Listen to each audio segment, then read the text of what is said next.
దేవుని వాక్యం చదువుదాం. యోహాను రాసిన మొదటి పత్రిక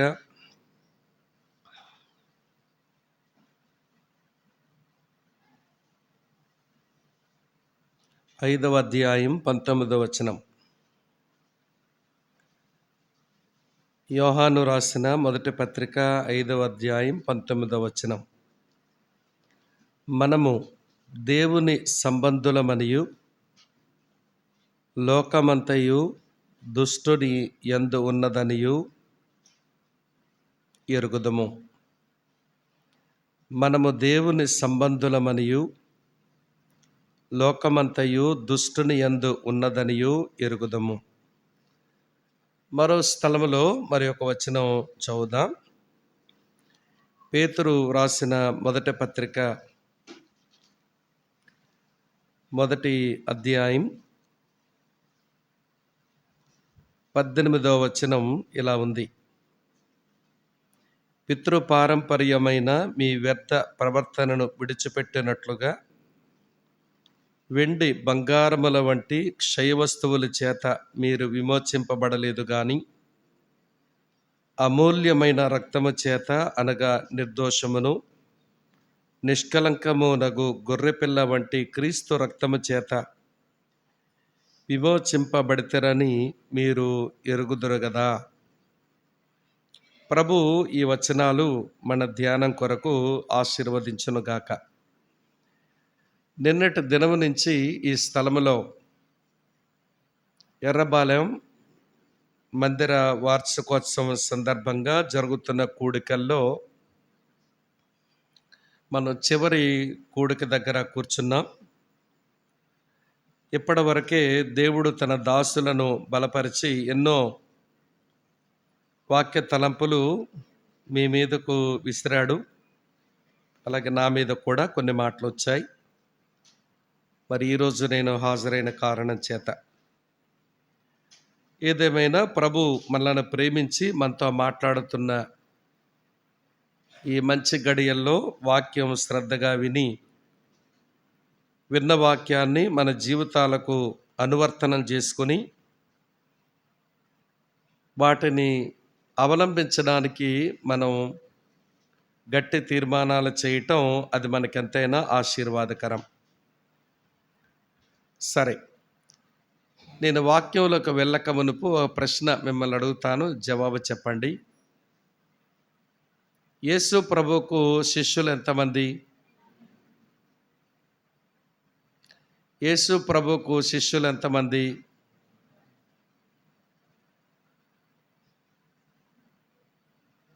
యేసు ప్రభువుకు శిష్యులు ఎంతమంది? మీరు చెప్పే జవాబు నిజం కాదు, సరైంది కాదు.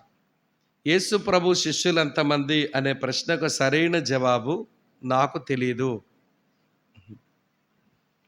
యేసు ప్రభు ఏర్పరచుకున్న అపోస్తలులు ఎంతమంది అని అంటే అప్పుడు మీరు చెప్పే జవాబు రైట్ అవుతుంది. యేసు ప్రభువుకు 12 మంది శిష్యులు లేరు, 70 మంది ఒక స్థలంలో చూస్తాం. వారిని ఇద్దరిద్దరుగా తన సేవకు పంపించారు ప్రభు. ఇంకా ప్రభువుని వెంబడించిన శిష్యులు చాలామంది ఉన్నారు. కానీ అపోస్తలులు ఎంతమంది అంటే 12 మంది. ఈ 12 మంది అపోస్తలులలో చివరగా మిగిలిపోయిన అపోస్తలుడైన యోహాను. ఒకడు ఉరిపెట్టుకొని చనిపోయినాడు. 10 మంది ప్రభు కొరకు హతసాక్షులు అయిపోయారు. తానొక్కడ మాత్రమే మిగిలాడు. మరి తన వయసు 30 సంవత్సరాల ఈడు ఉన్నప్పుడు ప్రభునందు విశ్వాసములోకి వస్తే తాను ఈ పత్రిక రాసే సమయానికి అతని వయసు 90 కావచ్చును. అంటే 60 సంవత్సరాల క్రైస్తవుడు అన్నమాట. మరి అప్పుడు క్రైస్తవ సంఘం వయసు ఎంత ఉంటుంది? మరి దాని వయసు కూడా 60 సంవత్సరాల వయసే ఉంటుంది. ఎందుకంటే 30 సంవత్సరాల ఈడులో ప్రభువుని వెంబడించి ఇప్పుడు 90 సంవత్సరాల ముసలోడు అయ్యాడు. క్రైస్తవ సంఘం వయసు కూడా చూస్తే ఒక 60 సంవత్సరాల క్రైస్తవ సంఘం ఆ రోజులకు ఉంది. ఆ సంఘాన్ని దైవజనుడు చూస్తూ ఉన్నప్పుడు కొంచెం కాదు, బాగా బాధపడవలసిన పరిస్థితే ఆయనకి ఏర్పడింది. 60 సంవత్సరాల ఈ క్రైస్తవ సంఘం ఎంతో గొప్ప సుగుణాలతో వర్ధిల్లవలసింది కొన్ని లోపాలతో అది అతాకుతలం అయిపోతూ ఉంది. అది గమనించిన ఈ ముసలి సేవకుడు అపోస్తలుడు ఈ 5 అధ్యాయాల పత్రికను వాళ్ళకు రాయవలసి వచ్చింది. తాను ఈ పత్రిక ఎందుకు రాయవలసి వచ్చిందో తానే ఈ పత్రికలో రాశాడు. వేరొకరు ఎవరు చెప్పలేదు. నేను ఎందుకు పత్రిక రాయవలసి వచ్చిందో చెబుతున్నానని రాశాడు. అవి కొంచెం మచ్చుకు చూపించి అప్పుడు చదివిన వచనం దగ్గరికి వస్తాను రండి. మొదటి యోహాను పత్రిక 5వ అధ్యాయం 13వ వచనం చూస్తారా? మొదటి యోహాను పత్రిక 5:13. దేవుని కుమారుని నామమందు విశ్వాసముంచు మీరు నిత్య జీవము గలవారని తెలుసుకొనున్నట్లు నేను ఈ సంగతులను మీకు వ్రాయిచున్నాను. తాను ఎందుకు ఈ పత్రిక రాశాడు అంటే టు ప్రొవైడ్ ఎష్యూరెన్స్. విశ్వాసముంచి రక్షించబడి దేవుని సంఘములో చేర్చబడి కూడా మేము చనిపోతే నిత్యజీవం పొందుతామో లేదో, మేము పరలోకం చేరతామో లేదో అనేటువంటి కొంత అనుమానం, గందరగోళం ఈ 60 సంవత్సరాల క్రైస్తవ సంఘానికి ఉంది. కనుక ఈ గందరగోళం ఎందుకుంటున్నారు మీరు? ఈ అనుమానాలు ఎందుకు పెట్టుకుంటున్నారు మీరు? యేసుక్రీస్తు దేవుని కుమారుడని విశ్వాసం ఉంచిన కారణం చేత మీరు నిత్య జీవం గలవారు అనే విషయం మీరు గుర్తెరగండి. ఇది మీరు ఎరగకపోతే మీరు ఏం ఆనందిస్తారు? మీరు ఆనందించకపోతే ఏం ఆరాధిస్తారు? ఆ రోజున ఆ సమస్య వాళ్లకు, అంటే వారికి ఎష్యూరెన్స్ లేదు, నిశ్చయత లేదు. మనకు తేలికైన పదంలో చెప్పాలంటే వారి రక్షణ విషయంలో వారికి ధీమా లేదు, భరోసా లేదు. రక్షించబడిన వారే ఆ రోజుల్లోనే కాదు, ఈ రోజుల్లో కూడా క్రైస్తవ సంఘాన్ని గమనిస్తూ ఉన్నప్పుడు క్రైస్తవ సంఘంలో 4 రకాల మనుషులు కనబడతారు. ఈ 4 రకాల మనుషుల్లో 2 రకాల వాళ్ళు పర్వాలేదు, వాళ్ళు ఆరోగ్యకరమైన మెట్టులోనే ఉన్నట్టు. కానీ 2 రకాల మనుషులు చాలా ప్రమాదములో ఉన్నట్టు. మొదట 2 రకాలు చెప్తాను, వినండి. వారు రక్షణ పొందలేదు. చర్చిలో ఉన్నారు కానీ రక్షణ పొందలేదు. మందిరంలో వస్తారు కానీ పోతారు కానీ రక్షణ పొందలేదు. రక్షించబడ్డారా అని అడిగామనుకోండి, రక్షించబడలేదండి అని చెప్తారు. ఇది మంచి గుంపు. ఈరోజు కాస్త రేపన్నా వీళ్ళు బాగుపడతారు. మరికొంతమంది సంఘములు ఉంటారు, మీరు రక్షించబడ్డారా అని అడిగితే అవును మేము రక్షించబడ్డాము, మేము రక్షించబడ్డామనేది రుజువులు ఇవి అని వారు చెప్పగలుగుతారు. వీళ్ళు మంచి ఆరోగ్యకరమైన గుంపే. ఈ 2 పర్వాలేదు. రక్షించబడలేదు, రక్షించబడలేదని చెప్తున్నారు, రక్షించబడ్డారు, రక్షించబడ్డామని చెప్తున్నారు. ఈ 2 గుంపులు ఆరోగ్యకరమైన గుంపులే. కానీ 3వ గుంపు ఉంది, ఇది చాలా ప్రమాదకరమైన గుంపు. అదేంటనంటే రక్షింపబడలేదు కానీ రక్షించబడ్డాము అని అనుకుంటున్నారు. అనుకొని తాము మోసపరుచుకుంటున్నారు కొంతమంది. ఆ రోజే కాదు, ఈ రోజు వరకు క్రైస్తవ సంఘంలో ఈ మాయిదారి మంద కనబడుతూనే ఉంటారు. తాము మోసపరుచుకునే బ్రతుకుతుంటారు. వీళ్ళు రక్షించబడలేదు కానీ ఏమనుకుంటున్నారు, రక్షించబడ్డామని అనేసుకుంటున్నారు. అంతే, తాము మోసగించుకోవడం. ఇది చాలా ప్రమాదకరమైన గుంపు. వీళ్ళు బాగుపడరు. 4వ గుంపు చెప్తాను, వినండి. కొంతమంది రక్షించబడ్డారు కానీ మేము రక్షణ పొందలేదు అని అనుకుంటారు. ప్రభు మమ్మల్ని ఇంకా రక్షించలేదు, మేము ఇంకా దేవుని బిడ్డలం అవ్వలేదు, మేము మరణిస్తే పరలోకం వెళ్తామో లేదో మాకే తెలియదు అని మాట్లాడుతుంటారు. చూశారు, వీళ్ళకి నిశ్చయత లేదన్నమాట. వీళ్ళు కూడా మార్చడం చాలా కష్టమే. వీళ్ళు చాలా ప్రమాదకరమైన మనుషులు. కనుక ఈ 4 రకాల గుంపులు ఆ రోజుల్లోనే ఉన్నారు, ఈ రోజుల్లోనే ఉన్నారు. సరే, అపోస్తలుడైన యోహాను, నేను 60 సంవత్సరాలుగా ఈ క్రైస్తవ సంఘాన్ని చూస్తున్నాను, నేను ముసలివాడిని అయిపోయాను, మీలో కొంతమంది క్రీస్తునందు విశ్వాసం ఉంచి కూడా మేము నిత్యజీవం పొందాము అనే నిశ్చయతలో మీరు బ్రతకడం లేదు ఎందుకో. అందుకే ఈ పత్రిక నేను ఎందుకు రాశాను అంటే మీరు రక్షణ నిశ్చయత పొందు నిమిత్తం ఈ పత్రిక నేను మీకు రాయవలసి వచ్చింది అన్నట్టు. ప్రొవైడ్ ఎష్యూరెన్స్ ఒక మాట చెప్పాను. 2వ మాట చెప్తాను చూడండి. ఇదే మొదటి యోహాను పత్రిక 2వ అధ్యాయానికి వస్తారా? 2వ అధ్యాయం 26వ వచనం చూడండి ఏమి రాసిందో. 2:20. మిమ్మును మోసపరచు వారిని బట్టి ఈ సంగతులు మీకు వ్రాసి ఉన్నాను. ఎందుకు ఈ పత్రిక రాశానంటే, టు ప్రొటెక్ట్ బిలీవర్స్, విశ్వాసులైన మిమ్మలను కాపాడదామని ఈ పత్రిక రాస్తున్నాను. ఎందుకు మిమ్మల్ని కాపాడవలసిన ఆవశ్యకత వచ్చింది అనంటే, మిమ్మల్ని మోసపుచ్చే వాళ్ళు ఉన్నారు. మళ్ళీ మోసపుచ్చే వాళ్ళు రెండు రకాలన్నమాట. ఒక రకమేమో దుర్బోధకులు, వారిని ఇంగ్లీషులో హెరటిక్స్ అని అంటారు, దుర్బోధకులు. రెండో రకం గుంపు వాళ్ళు కల్ట్స్ అని అంటారు, అంటే భిన్నమైన బోధలు. దుర్బోధలు, భిన్నమైన బోధలు, ఇవన్నీ దేవుని పిల్లల వరకు చేర్చి వాళ్ళని మోసం చేసి సత్యము నుంచి, సరళత నుంచి, వారి భక్తిలో వాళ్ళని నిర్వీర్యం చేసి పక్కకు లాగేస్తూ ఉంటారు. నేను కొంతమందిని చూస్తూ ఉంటాను, బాగా సేవ చేశాము, వాక్యం చెప్పాము, సాక్ష్యం చెప్పాము అనే వాళ్ళు ఇక యేసు ప్రభు దేవుడే కాదు, ఆయన మాకు అక్కర్లేదు, ఆయన ఇచ్చే రాజ్యం అక్కర్లేదు, ఆయన సంఘం అక్కర్లేదు, మరి ఇంతకాలం సేవ చేసావు కదా అంటే అది ఎందుకో చేశాను, కానీ ఇప్పుడు నేను యేసు ప్రభుని వదిలేస్తున్నాను, నేను వెనక్కి వచ్చేస్తున్నానని గర్వాపసిగపోతున్నారు కొంతమంది ఈ రోజుల్లో. ఎందుకు ఇలా జరుగుతుందనంటే, వాళ్ళు మోసగించబడ్డారు. ఏదో ఒక దుర్బోధ, మరికొంతమంది భిన్నమైన బోధల చేత వారు మోసపరచబడుతున్నారు. కనుక నేను 60 సంవత్సరాల ఈ క్రైస్తవ సంఘాన్ని చూస్తూ ఉన్నప్పుడు, మోసం చేసే వాళ్ళు చాలామంది మీ మధ్యలోకి వచ్చేస్తున్నారు. మీరు ప్రతి వాళ్ళని నమ్మే బలహీనత మీ దగ్గర ఉంది. ప్రతి వాళ్ళని నమ్మకూడదు, దేవుని పిల్లలం. చూడండి, పక్కనే చూడండి ఏమి రాసిందో, 4వ అధ్యాయం 1వ వచనంలో, ప్రియులారా, అనేకులైన అబద్ధ ప్రవక్తలు లోకములోనికి బయలువెళ్ళి ఉన్నారు గనుక ప్రతి ఆత్మను నమ్మక ఆయా ఆత్మలు దేవుని సంబంధమైనవో కావో మీరు పరీక్షించండి. మీరు పరీక్షించకుండా ప్రతి దాన్ని నమ్మేయటం, ప్రతి దాన్ని వెంబడించడం, ఇలాంటి తప్పుడు పనులు చేస్తున్నారు. కనుక మీరు మోసపోయి మీరు పాడైపోకుండా ఉండే నిమిత్తం మిమ్మల్ని మోసపరచు వారిని బట్టి నేను పత్రిక మీకు రాయవలసి వచ్చింది.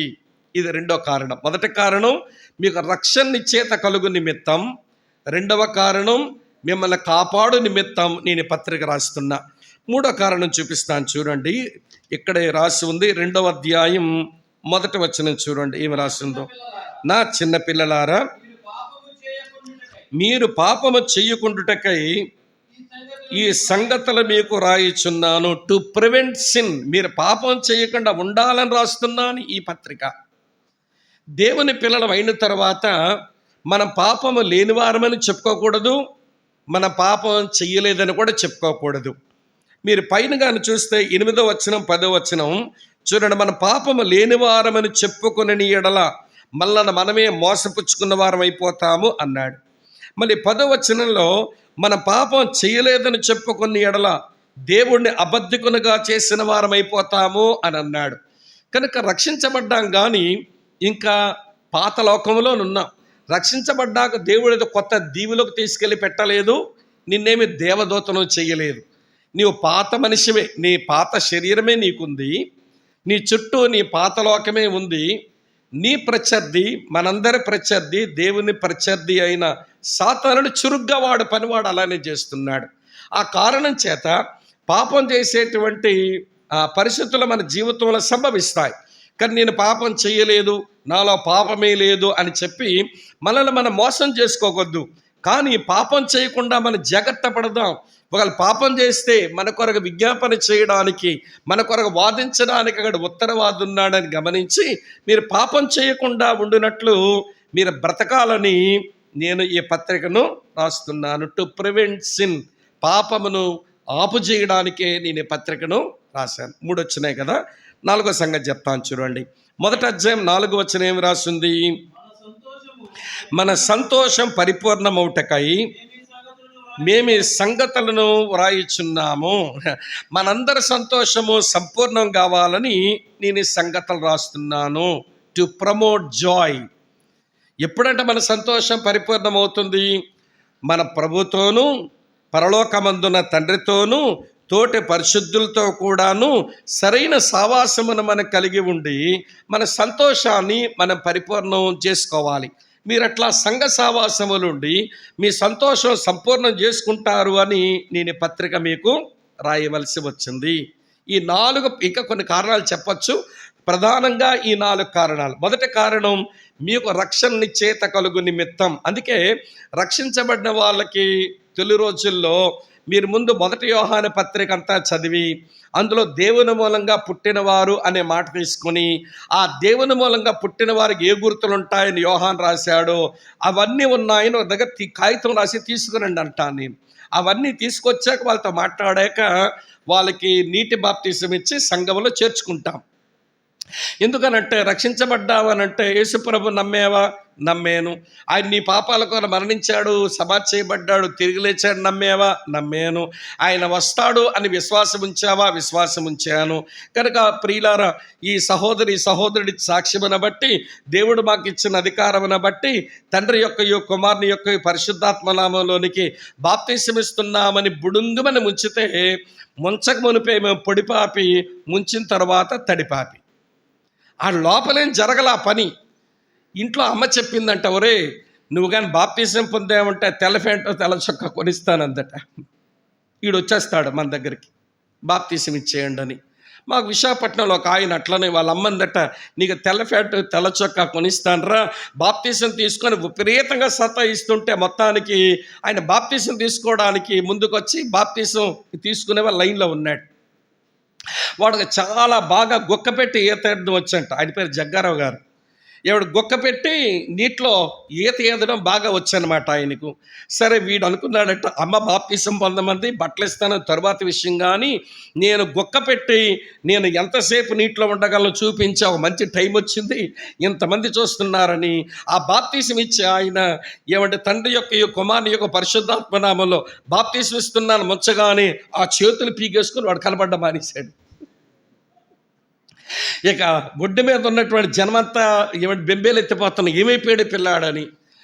వాళ్ళమ్మ ఏమైపోయాడు నా కొడుకు అనుకుంటుంది. ఇంత పాస్టర్ గారు ఏదో చేశారని అనుకుంటారు. ఈయన కూడా కంగారు పడుతున్నాడట. కొద్ది నిమిషాలు అవగానే అవతల గొడ్డు వేచారు, ఇక్కడున్నాను, ఎంత బాగా గుక్క పెట్టానో చూడండి అంటున్నాడట వాడు. అప్పుడు పాస్టర్ గారు మళ్ళీ దగ్గరికి పిలిచి, ఒరే బాప్తిజం ఇస్తుంటే నువ్వేంట్రా నీ ఆటలు ఇవి అంటే, ఈత ఈదడంలో గుక్క పెట్టి ఎంతసేపు నీటి కింద ఉండగలను బాగా చూపించుకుని టైం వచ్చింది అనుకున్నాను పాస్టర్ గారు, అందుకే అలా చేశాను అన్నాడట. వింటున్నారా లేదా మీరు? తర్వాత ఆయన మారు మనసు పొంది ఒకసారి సాక్ష్యం చెప్తే ఆయన ఆ మాటలు విని మళ్ళీ ఇప్పుడు నేను మీతో చెప్పాను. ఈ రోజున బాప్తిసం తీసుకోవడం, వింటున్నారా ఈ మాట, తీసుకొనక మునిపే ముందు జరగవలసిన ప్రక్రియ జరగాలి. ఎలా అడుగుతాను చెప్పండి? పిల్లాడు పుట్టాడు కాబట్టి పురుడు స్నానం చేస్తామా, లేక పురుడు స్నానం అయ్యింది కాబట్టి పిల్లాడు పుడతాడా? అక్కలు మీరన్నా చెప్పండి అమ్మా. పిల్లాడు పుట్టాడు కాబట్టి పురుడు స్నానం చేయాలి, అంతేగాని పురుడు స్నానం చేయిస్తే పిల్లాడు పుట్టడు. దేవునింట్లో పుట్టిన తర్వాతనే పునర్జన్మ సంబంధమైన స్నానం చేయించాలి. కాబట్టి ఈరోజు చాలామంది దేవుని పిల్లలు బాప్తిస్మాలకు వచ్చేవాళ్ళు కూడా లోపల దేవునికి జరగడం లేదు, దేవుని మూలంగా పుట్టారో లేదో వాళ్ళకి అర్థం కావడం లేదు, బాప్తిస్మాలకు వస్తున్నారు. నేను ఈ తప్పిదం జెహోవా నిస్సీలో ఎక్కడ ఉండదని నేను నమ్ముతున్నాను. అయినా సందర్భం వచ్చింది కనుక చెప్పాల్సి వస్తుంది. కనుక దైవజనుడు, నేను 60 సంవత్సరాలుగా మిమ్మల్ని చూస్తున్నా, మీరు ఎరగరా ఈ విషయం? మీకు తెలియడం లేదా ఈ విషయం? మీరు నిత్యజీవం గలవారని తెలుసుకున్నట్లు ఈ పత్రిక రాస్తున్నాను. మీరు ఎవరితోనూ మోసగించబడకుండానట్లు ఈ పత్రిక రాస్తున్నాను. మీరు పాపం చేయకుండా ఉండు నిమిత్తమని నేను పత్రిక రాస్తున్నాను. చివరగా మీ సంతోషం పరిపూర్ణమవుటకు ఈ పత్రిక రాస్తున్నాను అనే మాటలు ఏమంటే ఆయన రాశాడు కాబట్టి చెప్పాల్సి వచ్చింది.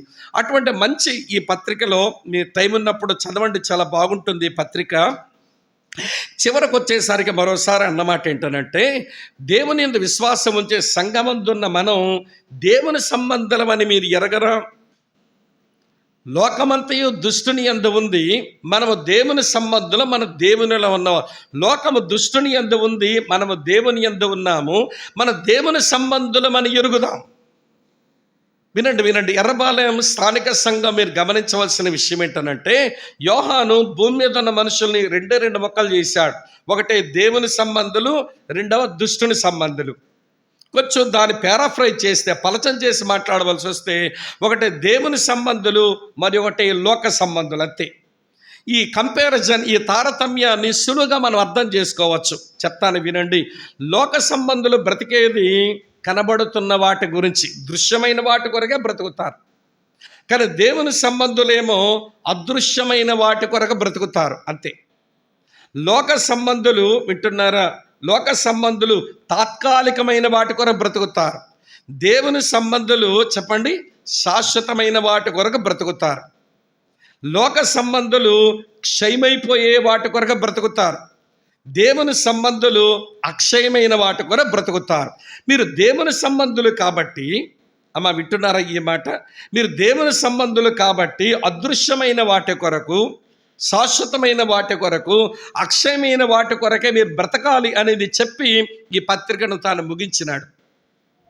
నేను ఈ కూడికల్లో చివరి మాటగా ఇక్కడ కూర్చున్న మనమంతా అక్షయమైన వాటికి మనం సంబంధించిన వాళ్ళమని తెలుసుకొని బ్రతకడానికి బయటకు వెళదామని, మనం అక్షయమైన వాటికి చెందిన వారం అనేది చెప్దామని నేను ఇంత ఉపోద్ఘాతం మీకు చెప్పాల్సి వచ్చింది. అమ్మ అర్థమవుతున్నదా? అందుకనే అపోస్తలుడైన పేతురు కూడా, ఈయనే కాదు, అపోస్తలుడైన పేతురు కూడా ఇది మీరు ఎరగరా అన్నాడు. చూడండి, ఇప్పుడు ఇందాక మనం చదివిన వచనం 1 పేతురు 1వ అధ్యాయం చదువుతున్నాను చూడండి, 18-19 వచనాలు.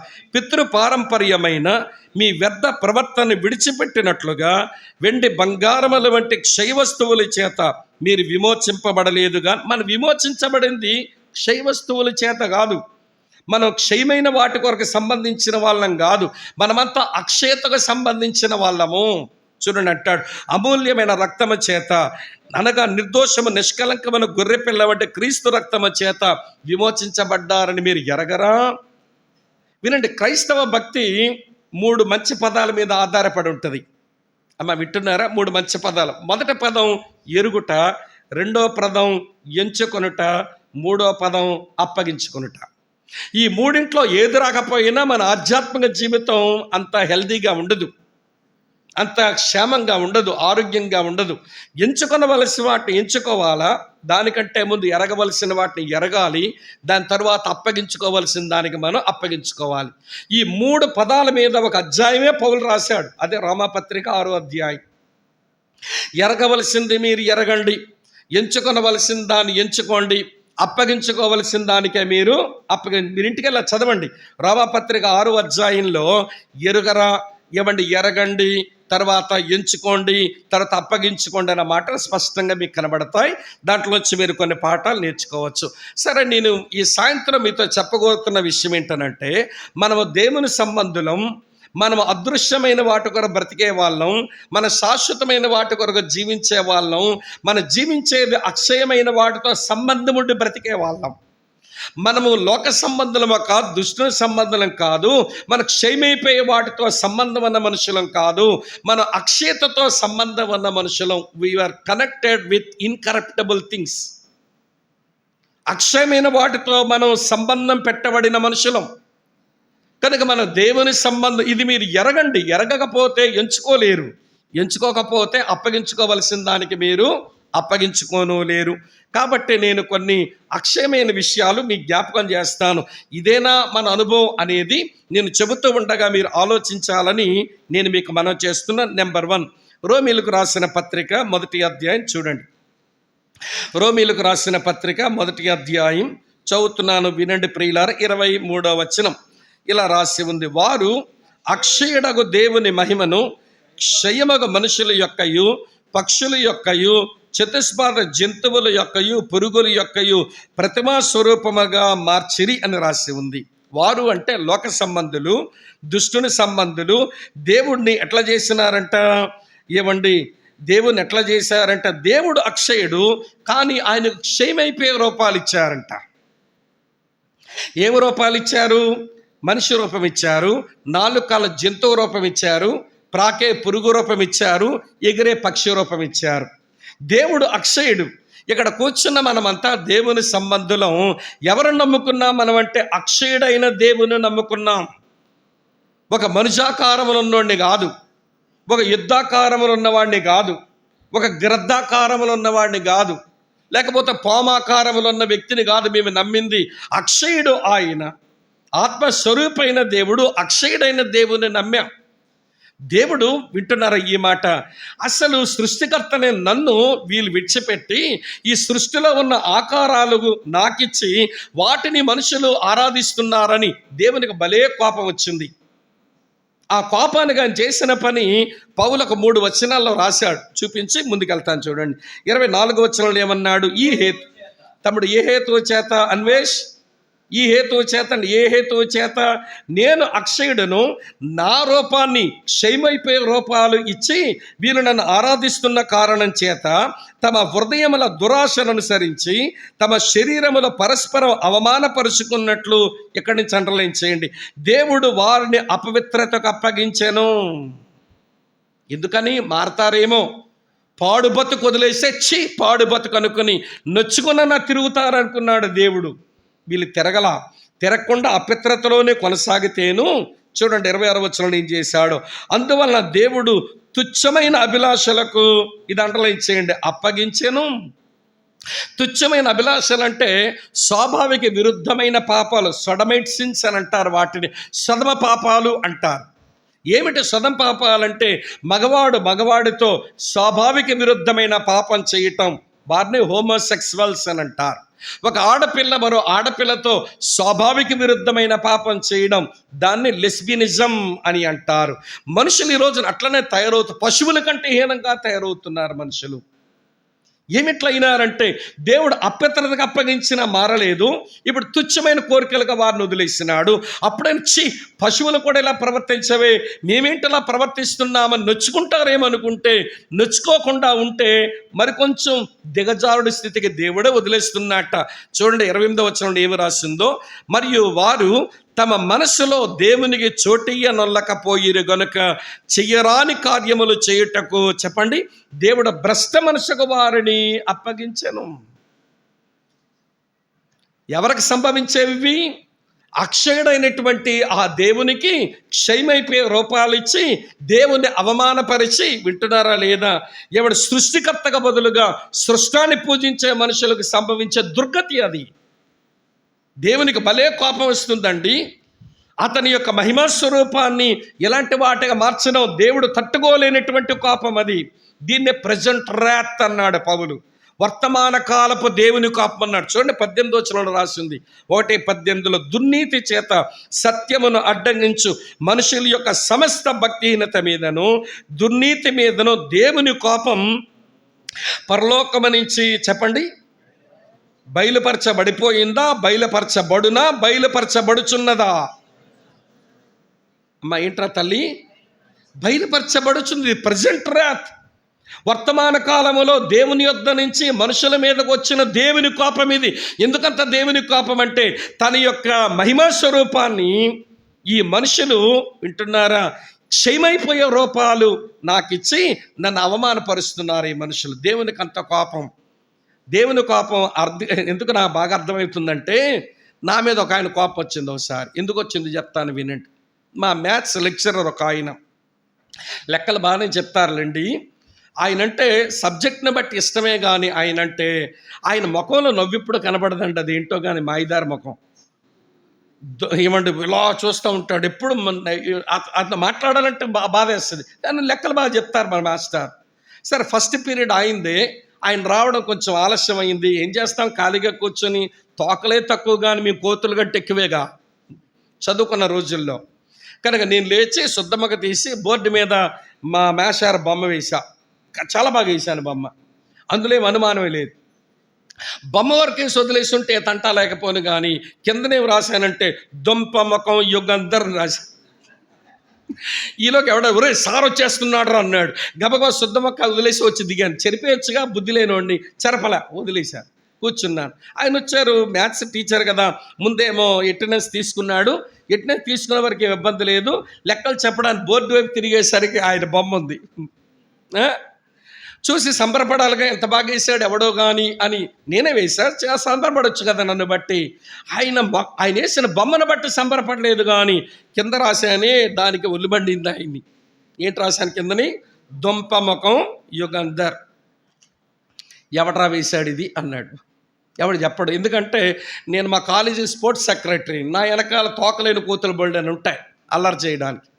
వీడితో పెట్టుకుంటే చాలా తంట అని ఎవరు చెప్పరు. అది విషయం తెలిసే ధైర్యంగా కూర్చున్నా.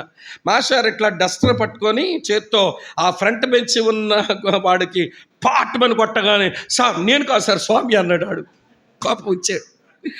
ఆయన నన్ను నిలబెట్టి తిట్టి ఏమంటే క్లాసులో ఉండకుండా నన్ను క్లాసులో బహిష్కరించాడు. తర్వాత వాడి సంగతి పట్టామనుకోండి, తెలియక తప్పు చేశాం. ఏమండి మొత్తానికి అటు బాధ పెట్టాము ఆ రోజున. ఇప్పుడు అది నాకు జ్ఞాపకం వచ్చింది వచనాలు చదువుతున్నప్పుడు. అరే ఒక మేషారు ఫోటో అంత బాగా వేసి కూడా కిందన చిన్న మాట దుంపముఖము యుగంతని రాసినందుకు అంత ఇన్సల్ట్ అయిపోయినాడు ఏంటి మాస్టారు? అంత కోపం వచ్చిందేంటి టీచర్కి? దేవుడు అక్షయుడు, ఆయనకు క్షయమైపోయే రూపాయలు ఇచ్చి ఈ మనుషులు ప్రియుల ఆయన వదిలిపెట్టి ఇవ్వండి సృష్టిలో ఉన్నటువంటి ఆ రూపాలను ఆరాధిస్తూ ఉంటే దేవుని కోపం అలాగే మండుతూ ఉంది. ఇప్పుడు సరే వాళ్ళ సంగతి తట్టి పెట్టండి, మన దేవుని సంబంధం అనుకునే లోపలికి వచ్చినటువంటి మనం నమ్ముకున్నది అక్షయుడైన దేవుడినేనా అన్నది నా ప్రశ్న. నీ హృదయ సింహాసనం ముందున్న దేవుడు, ఈ బైబిల్ మాట్లాడుతున్న దేవుడు అక్షయుడైన దేవుడేనా? చాలామంది హృదయాలలో వేరొక దేవుళ్ళు వచ్చి కూర్చున్నారు.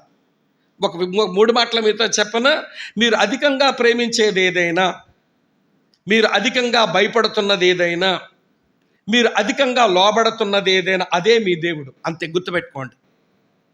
మీరు అధికంగా ప్రేమించేది ఏదైనా, మీరు అధికంగా భయపడేది ఏదైనా, మీరు అధికంగా మీరు లోబడుతున్నది ఏదైనా, దేనికైతే అధికంగా లోబడతారో, దేనికైతే అధికంగా మీరు భయపడతారో, దేనికైతే అధికంగా మీరు అదే మీ దేవుడు.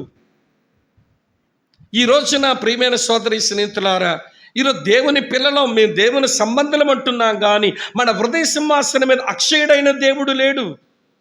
ఆయన ప్రేమించడం కంటే వేరొక వ్యక్తినో, వేరొక వస్తువునో, లేక ధనాన్నో, ఇంటినో, మరొక దాన్ని బాగా ప్రేమిస్తున్నాము. ఆయనకు భయపడడం కంటే బంధువులో, స్నేహితులో మరెవరికి ఎక్కువ భయపడుతున్నాము. ఏమండి, ఆయనకు లోబడ్డం అనేసి వేరొక మనుషులకు బాగా లోబడుతున్నాము. అంటే ఇప్పుడు మన హృదయంలో ఉన్నదెవరు? అందుకేనేమో దేవుడు ఏస్కేల్ ద్వారా ఈ మాట అనవలసి వచ్చింది. ఏస్కేల్ గ్రంథం 14వ అధ్యాయం చదువుతున్నాను చూడండి. 3వ వచనం ఇలా రాసి ఉంది, నరపుత్రుడా, ఈ మనుషులు తమ హృదయములలో విగ్రహములనే నిలుపుకొని దోషం పుట్టించు అభ్యంతరము తమ ఎదుటనే పెట్టుకొని ఉన్నారు. వీరు నా యొద్ద ఏమైనా విచారణ చేయదగునా? వీళ్ళు నా దగ్గరకు వచ్చి ప్రార్థన చేస్తారేంటి? నేను ఉండవలసిన నా చోట్లో వేరొక దాన్ని విగ్రహంగా పెట్టుకొని వీరు నా దగ్గర విచారణ చేయొచ్చునా? నేను మీ మీద నేరం మోపటం లేదు, కానీ ఎర్రబాలెం వాళ్ళు, గిరిపురం ఆర్ఆర్పేట నుంచి వచ్చిన వాళ్ళు అసలు మన హృదయ సింహాసనం మీద కూర్చొని మన చేత ఆరాధించబడుతున్న మన ప్రభు అక్షయుడైన దేవుడేనా? లేక మరి ఒకటి ఉందా? మన హృదయ సింహాసనం మీద ఆరాధించబడి, కొనియాడబడి, పూజించబడుతున్నది ఈ అక్షయుడైన దేవుడేనా? మరొకటి ఏదైనా ఉందా? నేను బయలుదేరే ముందే ఒక తంట అండి. దేవుని సేవకులు మాకు సేవకుల సమావేశంలో దైవజనులు మంచి మాట చెప్పారు. సంఘానికి వచ్చే ఇబ్బందులు దేని బట్టి వస్తాయనంటే, ఏమండి, విరోధాలు, వ్యతిరేకతలు, వివాహాలు అని చెప్పారు దేవుని సేవకుడు. అన్వేష్ గుర్తుందా? ఆ వివాహాలతో తంటే ఇలా బయలుదేరుతున్నానో లేదండి, కొత్తగా వచ్చారు మందిరానికి, వాళ్ళు వచ్చి వాచ్ చేయమని చెప్పాను. ఈ సడన్గా ఏమైపోయిందనంటే 2 నెలలు అంటండి ప్రేమించుకున్నారట, పెళ్లి చేయకపోతే కుదరదు అంటున్నాడండి పిల్లగాడు. ఆ పిల్ల కూడా నువ్వు వచ్చినా తీసుకెళ్ళిపోతావా లేదా, మా అమ్మ ఈ నాన్న ఇంట్లో పెట్టేశారు, తలుపులు వేసేశారు, కాబట్టి నేను బయటకు రాలేకపోతున్నాను, వచ్చి తీసుకెళ్ళమని అట్టే సతాయిస్తుందంట ఆ పిల్ల. వీడేమో పిచ్చెక్కిపోతున్నాడు. ఇక్కడ 2 నెలల ఫ్రెండ్షిప్ అంటున్నారు. మళ్ళీ వీళ్ళకి ఏమొచ్చిందండి? మైదార్ రోగం.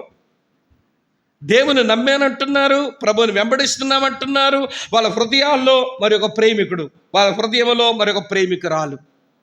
మరి కొంతమంది దేవుని ప్రేమిస్తున్నామని చెప్తున్నారు. దేవుడు, దేవుని మందిరము, సంఘము, సేవ దీనికంటే వేరొకటి ఎక్కువైపోయి కూర్చుంటున్నాయి. అంటే నేను అనుకుంటాను, వీళ్ళు అక్షయుడైన దేవుణ్ణి వీళ్ళ హృదయంలో పెట్టుకొని సేవిస్తున్నారా? ఆయన చోటు మరొక కలిగించి ఆయన మాలోనే ఉన్నాడు అనుకుని ఎవరిని మురిసిపోతున్నారా అని అనిపిస్తుంది. మనము దేవుని సంబంధులం, మనం లోక సంబంధులం కాదు. మనం దేవుని సంబంధులం, మన దుష్టుని సంబంధులం కాదు. మనకు సంబంధించినవన్నీ అక్షయతకు సంబంధించినవై ఉండగా మన అక్షయుడైన దేవుని నమ్మి బ్రతుకుతున్న వాళ్ళం అనేది బాగా మనం గుర్తించాలి. ఆ అక్షయుడైన దేవునికి మన హృదయ సింహాసనంలో ఎవడు సంపూర్ణ అధికారం ఇచ్చి ఆయన్ను ఆసీనునిగా చేసుకుని ఆయన పరిపాలన కింద, ఆయన అధ్యక్షతన, ఆయన నియంత్రణలో, ఆయన నిర్వహణలో మన ఆధ్యాత్మిక జీవితాలు కొనసాగించుకోవడం అది మనకెంతైనా ఆశీర్వాదకరం. ఇంకెక్కువ చెప్పలేను, ఒకటి చెప్పాను, రెండో చెప్తాను రండి. మీరంత ఎక్కడ ఉన్నారా? మూడాకాశంకి వెళ్ళడం లేదు కదా? మంచిది. రెండో సంగతి చెప్పనివ్వండి. పేతురు రాసిన మొదటి పత్రిక 1వ అధ్యాయం 22, 23 వచనాలు చూడండి. 1 పేతురు 1వ అధ్యాయం 22, 23 వచనాలు. మీరు క్షయబీజము నుండి కాక, చదువుతాముడు, శాశ్వతమగు జీవము గల దేవుని వాక్యమూలముగా అక్షయ బీజము నుండి పుట్టింపబడిన వారు చాలు. దేవుని వాక్య మూలముగా అక్షయ బీజము నుండి పుట్టింపబడిన వారు. ఏమిట అక్షయ బీజం అంటే? అది దేవుని యొక్క జీవము గల వాక్యం. మనం నమ్మిందేమో అక్షయుడైన దేవుణ్ణి, మన దేవుని కుటుంబంలో పుట్టిందేమో అక్షయమైన వాక్య బీజం వలన. దేవుని వాక్యం దాని విశిష్టత ఏంటంటే అది క్షయమైపోయేది కాదు. క్షయమైపోయేది అంటే అర్థం చెడిపోయేది, కుళ్ళిపోయేది, నాశనం అయిపోయేదని అర్థం వస్తుంది. క్షయమైపోయేదంటే కుళ్ళిపోయేది, వింటున్నారా, నాశనం అయిపోయేది, తర్వాత వాడిపోయేదని అర్థం వస్తుంది. కానీ దేవుని వాక్యం అది చెడిపోదు, ఎప్పుడు అది చెడిపోదు, అది ఎప్పుడు నాశనం కాదు, అది ఎప్పుడు కుళ్ళిపోదు, అది అక్షయమైనటువంటి అందుకనే యెషయా గ్రంథం 55వ అధ్యాయంలో ఈ వాక్యం యొక్క విశిష్టత ఇలా చెప్పబడింది. 55:10 నుంచి చదువుతాను చూడండి. యెషయా గ్రంథం 55:10 వచనం. వర్షమును హిమమును ఆకాశము నుండి వచ్చి అక్కడికి ఎలాగ మరలక భూమిని తడిపి విత్తువానికి విత్తనమును భుజించువానికి ఆహారమును కలుగుటకై అది చిగిర్చి వర్ధిల్లినట్లు చెయ్యను, అలాగే నా నోట నుండి వచ్చి వచనము ఉండును. నిష్ఫలముగా నా యొద్దకు మరలక అది నాకు అనుకూలమైన దాన్ని నెరవేర్చును, నేను పంపిన కార్యమును సఫలము చెయ్యును. అంటే దేవుని వాక్యం నీ వరకు వచ్చిందంటే అది ఎప్పుడు నిష్ఫలం కాదు. అయితే నిన్ను మార్పన్నా చేసుద్ది, లేదా నేను తీర్పు దగ్గరగానే తెచ్చుద్ది, అంతే. అయితే మార్పు, కొంచెం గట్టిగానే చెప్పండి, లేకపోతే తీర్పు. వాక్యం చెప్పే మాబోటు వాళ్ళకు కొన్నిసార్లు ఎంత వాక్యం చెప్తున్నామండి, ఏమీ జరగడం లేదండి, వీళ్ళు మారడం లేదని మేము కొంచెం డికే అయిపోతుంటాం, దిగాల పడుతుంటాం. ఏం దిగాల పడాల్సిన అవసరం లేదు. చెప్పడం మన బాధ్యత. దేవుడు తన వాక్యం ఇచ్చాడు. మారారా? Praise God. మారలేదా? మరీ ప్రైజ్ గాడ్. అయితే వీళ్ళకి మార్పన్నా తెచ్చుద్ది వాక్యం, లేకపోతే ఎక్కడ తెచ్చుద్ది? తీర్పు దగ్గర కన్నా తెచ్చుద్ది. వాక్యం ఎప్పుడూ నిష్ఫలం కాదు. నేను గమనిస్తున్నాను లేఖనాలను బట్టి, దేవుని వాక్యం మన వరకు వచ్చినప్పుడు, ఈ అక్షయమైన బీజం దేవుని వాక్యం మన దగ్గరకు వచ్చినప్పుడు అది ఫలించే తీరు మనం చూస్తే 2-3 విషయాలు చెప్తాను. రోమా 10:17 ఏంటట? వినుట వల్ల ఏమి కలుగును అంటే దేవుని వాక్యం నిష్ఫలం అవ్వదు. నీ లోపల ఏం జనరేట్ చేస్తుంది? విశ్వాసాన్ని ఉత్పత్తి చేస్తుంది. ఇప్పుడు అక్షయమైన వాక్య బీజము చేత మన బ్రతుకుతున్న దేవుని పిల్లలమే. అయితే విశ్వాసంలో అంతకంతగో విశ్వాసం కావాలి. రోమాపత్రిక 1:17 ప్రకారం విశ్వాసానికి ఉన్న సుగుణం ఏంటనంటే విశ్వాస మూలముగా అంతకంతగో విశ్వాసము కలుగునట్లు, విశ్వాస మూలముగా అంతకంతగో విశ్వాసము కలుగునట్లు అని రాసి ఉంటుంది. కనుక నిష్ఫలమైనటువంటి ఈ వాక్యం, ఫలించేటువంటి సామర్థ్యం ఉన్నటువంటి వాక్యం, అక్షయమైనటువంటి బీజమైన ఈ వాక్యం నీ లోపల విశ్వాసాన్ని ఉత్పత్తి చేయాలి. ఇంకో మాట చెప్తాను వినండి.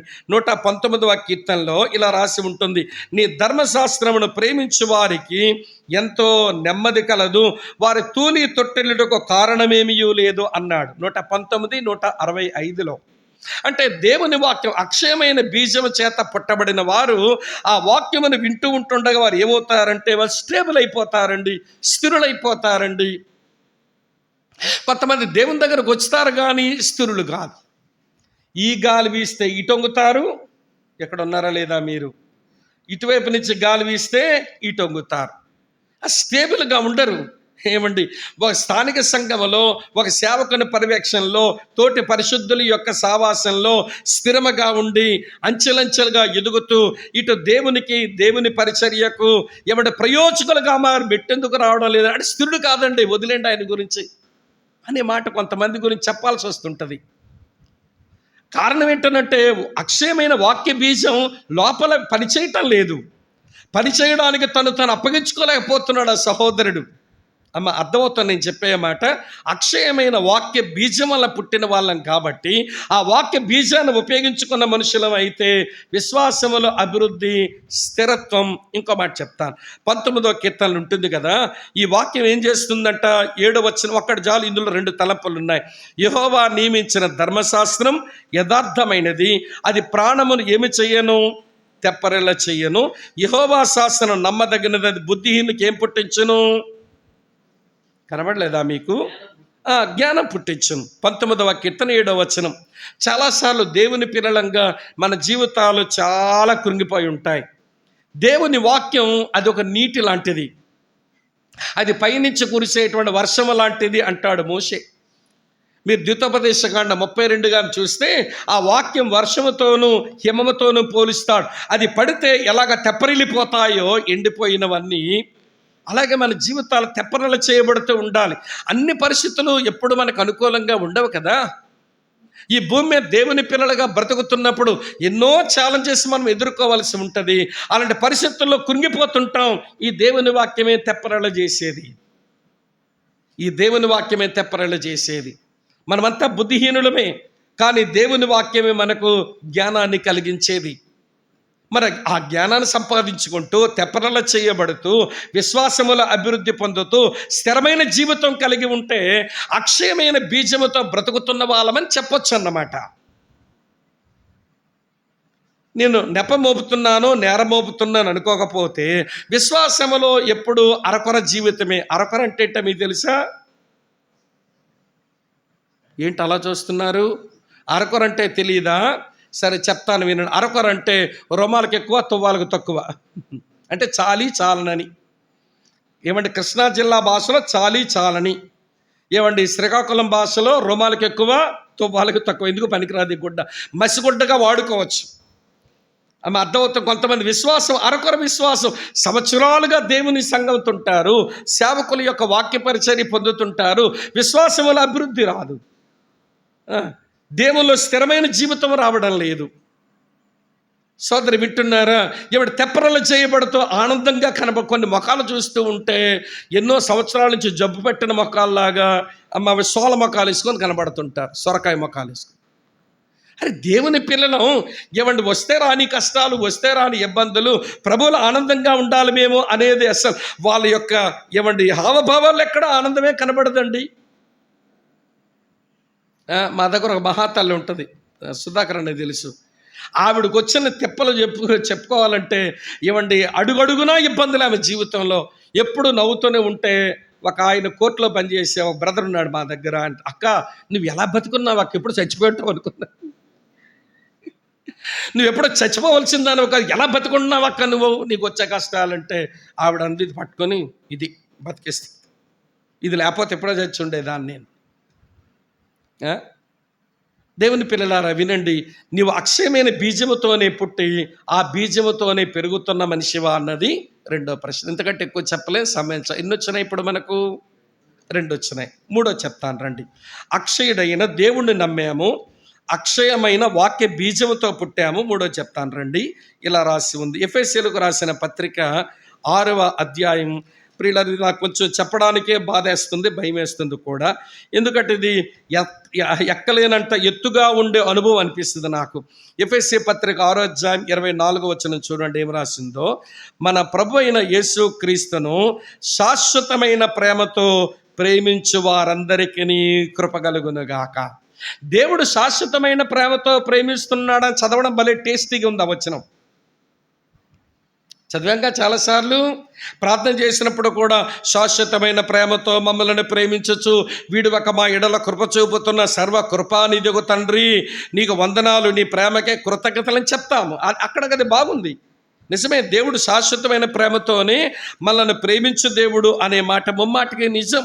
ఇర్మియా గ్రంథం 31వ అధ్యాయంలో 3వ వచనంలో మనం దేవుడు శాశ్వతమైన ప్రేమతో నేను నిన్ను ప్రేమిస్తున్నాను అన్నాడు. అది బాగా ఉంది చదవడానికి.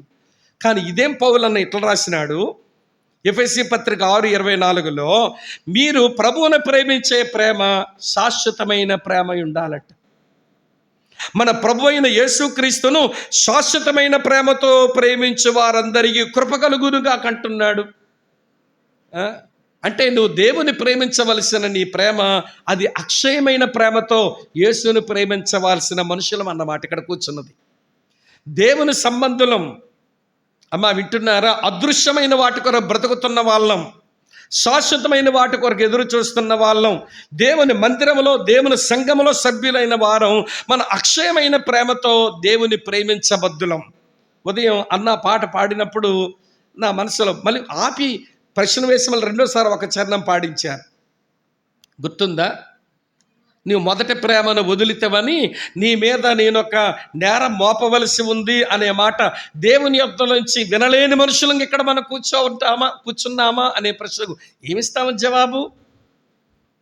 రక్షించబడిన తొలి రోజుల్లో దేవుని మందిరకు రావాలంటే ఇష్టం, ప్రార్థన చెయ్యాలంటే గంటలు గంటలు కూర్చున్నాం, వాక్యం మన ముందు వేసుకుని గంటలు గంటలు కూర్చొని వాక్యం ధ్యానం చేసుకున్నాం, సువార్తకు వెళ్దామంటే పరిగెత్తాం, సేవకి ఏదైనా అవసరమైతే ఏమంటే నోట్లను కూడా తీసి పెట్టేసినట్టుగా దాతృత్వం చూపించాం.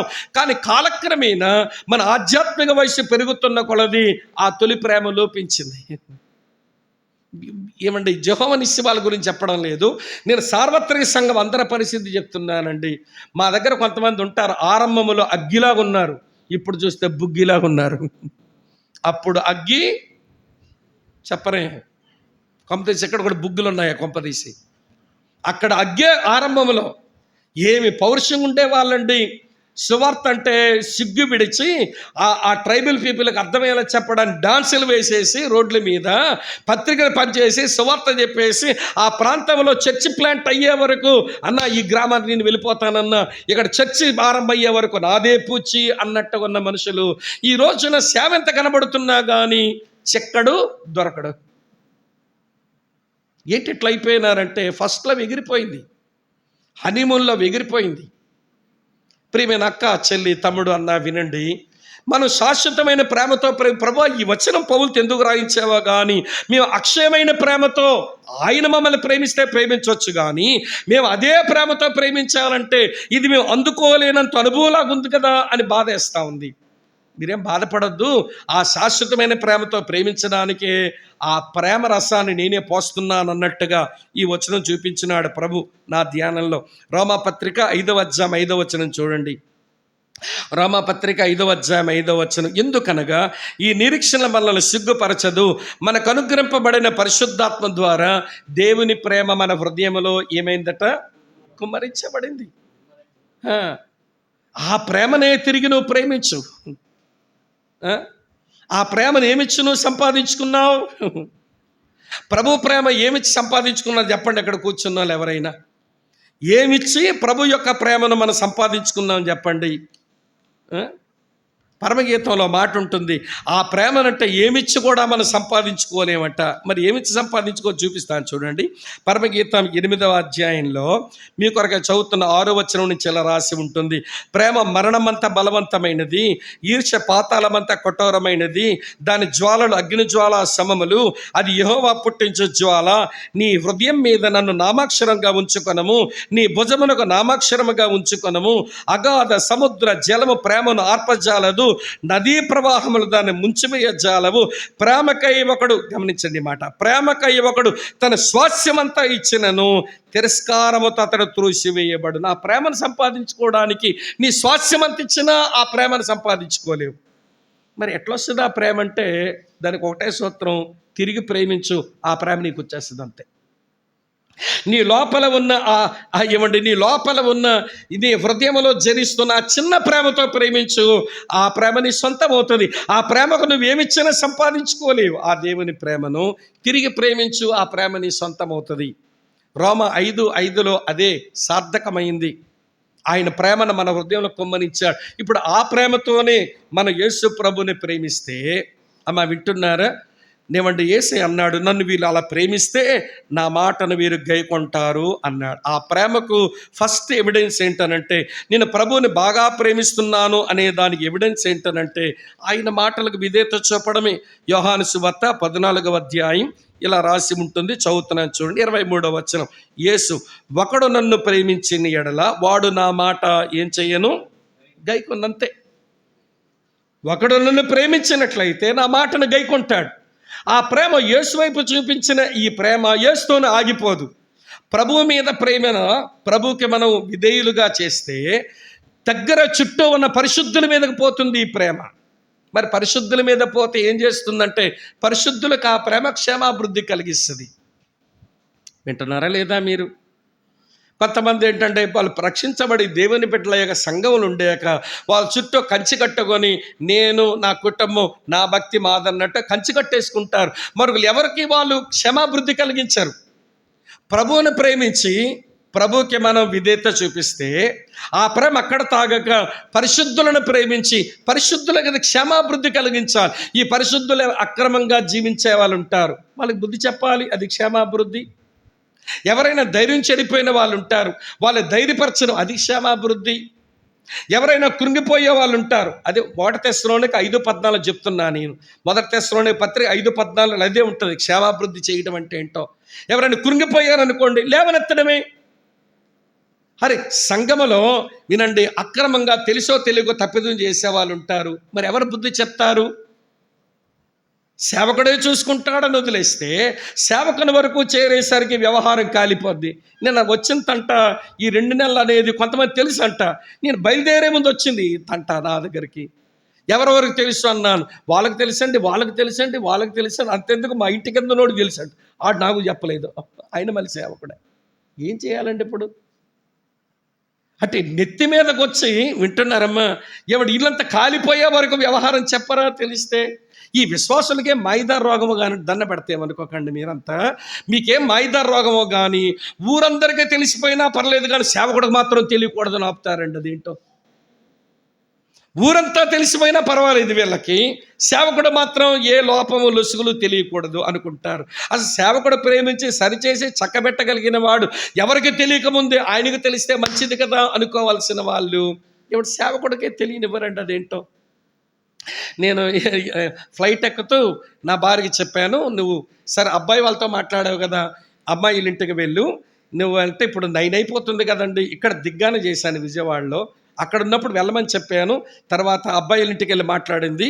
నేను మళ్ళీ 9 o'clock ఫోన్ చేసి అమ్మాయిల ఇంటికి వెళ్ళి ఒకసారి మాట్లాడతామంటే 9 అయిపోయింది, వెళ్ళడం మంచిదా కాదా అని అంది. మళ్ళీ నేను కొంచెం ఆగాను, ఎందుకంటే ఆ వీధి నుంచి మా ఇంటికి వచ్చే దారిలో తిను స్కూటర్ వేసుకొని పోతుంది, కానీ కొంచెం మంచి వాతావరణం లేదు.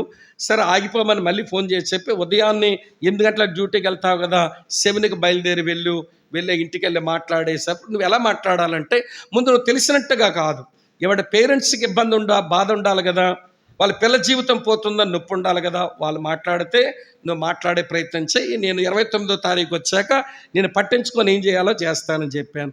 తీరా వెళ్ళి ఇంట్లో కూర్చొని 1/2 గంట కూర్చుంటే అచ్చక్క బుచ్చక్క కబుర్లే కానీ పిల్ల సంగతి ఎత్తరే. ఏం దొగ్గుల బచ్చితనం అంటే ఇది?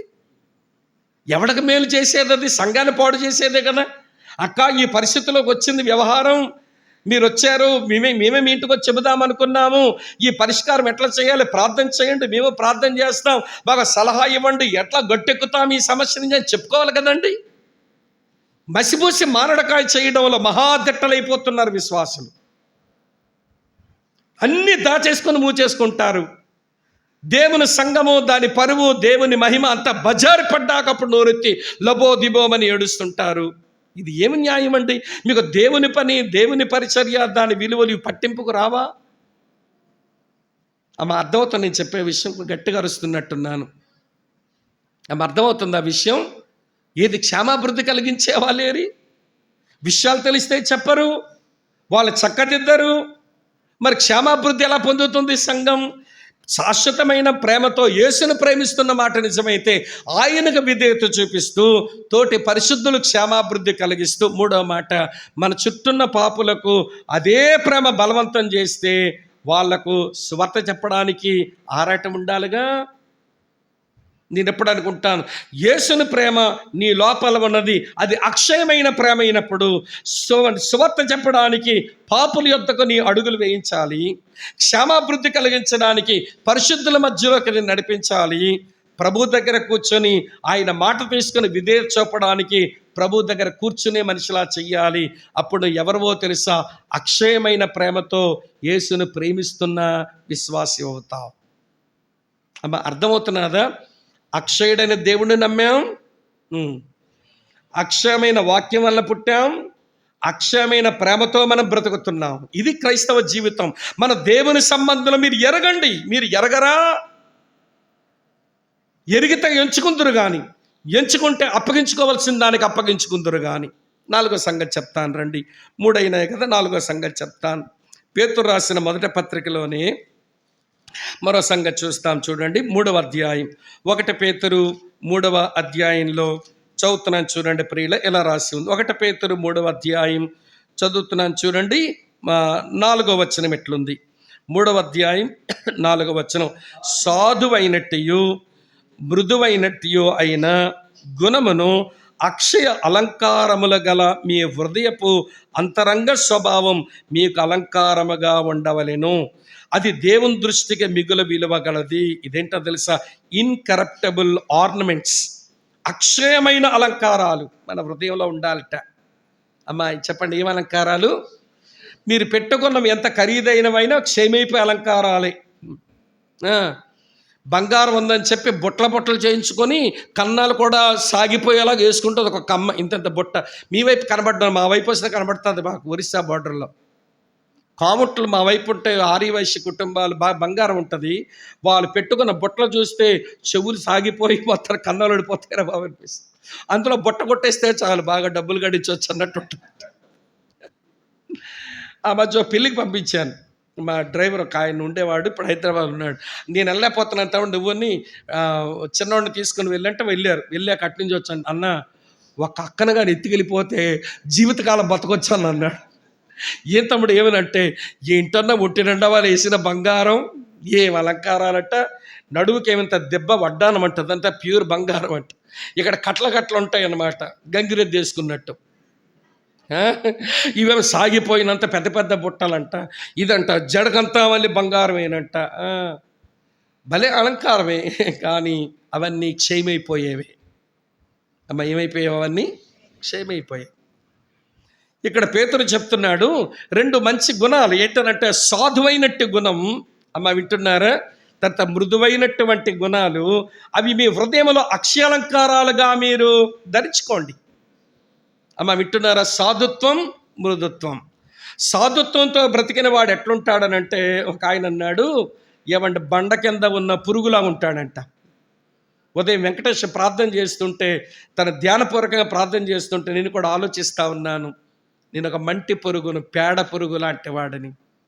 పురుగుకున్న నైజమేంటో తెలుసా అండి? బండ కింద ఉన్న పురుగు ఇట్లా కదిలించావనుకోండి, మళ్ళీ ఎక్కడ బండ ఉందా, ఎక్కడ దాక్కుదని చోటు వస్తుందా అని వెతుకుతాదే తప్ప, నా బండ తీసావరా నువ్వు అని బొస్స కొట్టదు. పాముకు బొస్స కొట్టడం వచ్చు, పురుగుకి బొస్స కొట్టడం రాదు. పాములు బొస్స కొడతాయి, పురుగులు బొస్స కొట్టలేవు, మళ్ళీ పారిపోదామని ప్రయత్నం చేస్తుంటాయి.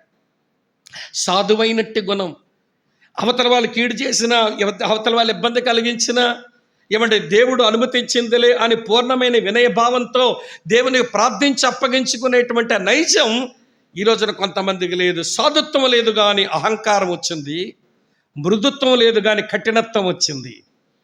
ఇండిఫరెంటెడ్ హార్ట్ అని అంటాం. ఏమంటే ఇండిఫరెన్స్, హృదయ కాఠిన్యం ఆ రోజున పరిసయ్యులకు ఉంది. ఈరోజు చాలామంది కూడా హృదయ కాఠిన్యం ఉంది. మృదుత్వానికి బదులుగా హృదయ కాఠిన్యం, సాధుత్వానికి బదులుగా ఏంటి అహంకారం, ఏమంటే పెచ్చురేగిపోతూ ఉంటే, ఏ అలంకారం చూసి దేవుడు ఇష్టమైన అలంకారం అంటున్నావని అంటాడు?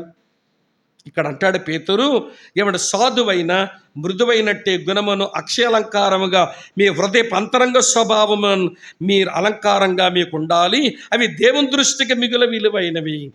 ఇక్కడ కూర్చున్న మిమ్మల్ని ఒక మాట అడగనివ్వండి, ఏమంటే సాధుత్వం అబ్బుతుందా రోజు రోజుకి? ఎవడైనా ఏదేనంటే నోరేసుకుని పడిపోయేదండి. మహాతాలి గంపలో రమ్మ, గయ్యాలి గంప. సూర్యకాంతం కంటే కొంచెం ఎక్కువ నోరు ఈవిడిది అన్నట్టు అనుకునే వాళ్ళు ఈ మధ్య ఏంటో ఎవరేమి తిట్టినా కానీ నవ్వుకుంటూ పోతుందండి ఆమె. తిరిగి ఒక మాట కూడా అనదండి. ఎక్కడొచ్చిందండి ఈ సాధుత్వం? యేసు ప్రభు నమ్మిందంటమ్మా, చర్చకు పోతుంది, మారిపోయింది ఆవిడ, ఇదివరకు లాగా లేదు. ఇతగాడండి ఎంత కఠినాత్ముడో చెప్పలేవండి. జాలి, దయ, కనికరం అనేవి అస్సలు వీడి యొక్క జీవిత ఖాతాలోనే ఉండవండి. కానీ ఏం మారిపోయాడండి. ఎవరికైనా చిన్న ఇబ్బంది వస్తే చాలండి భలే నొచ్చుకొని పనిచేస్తాడండి ఆయన.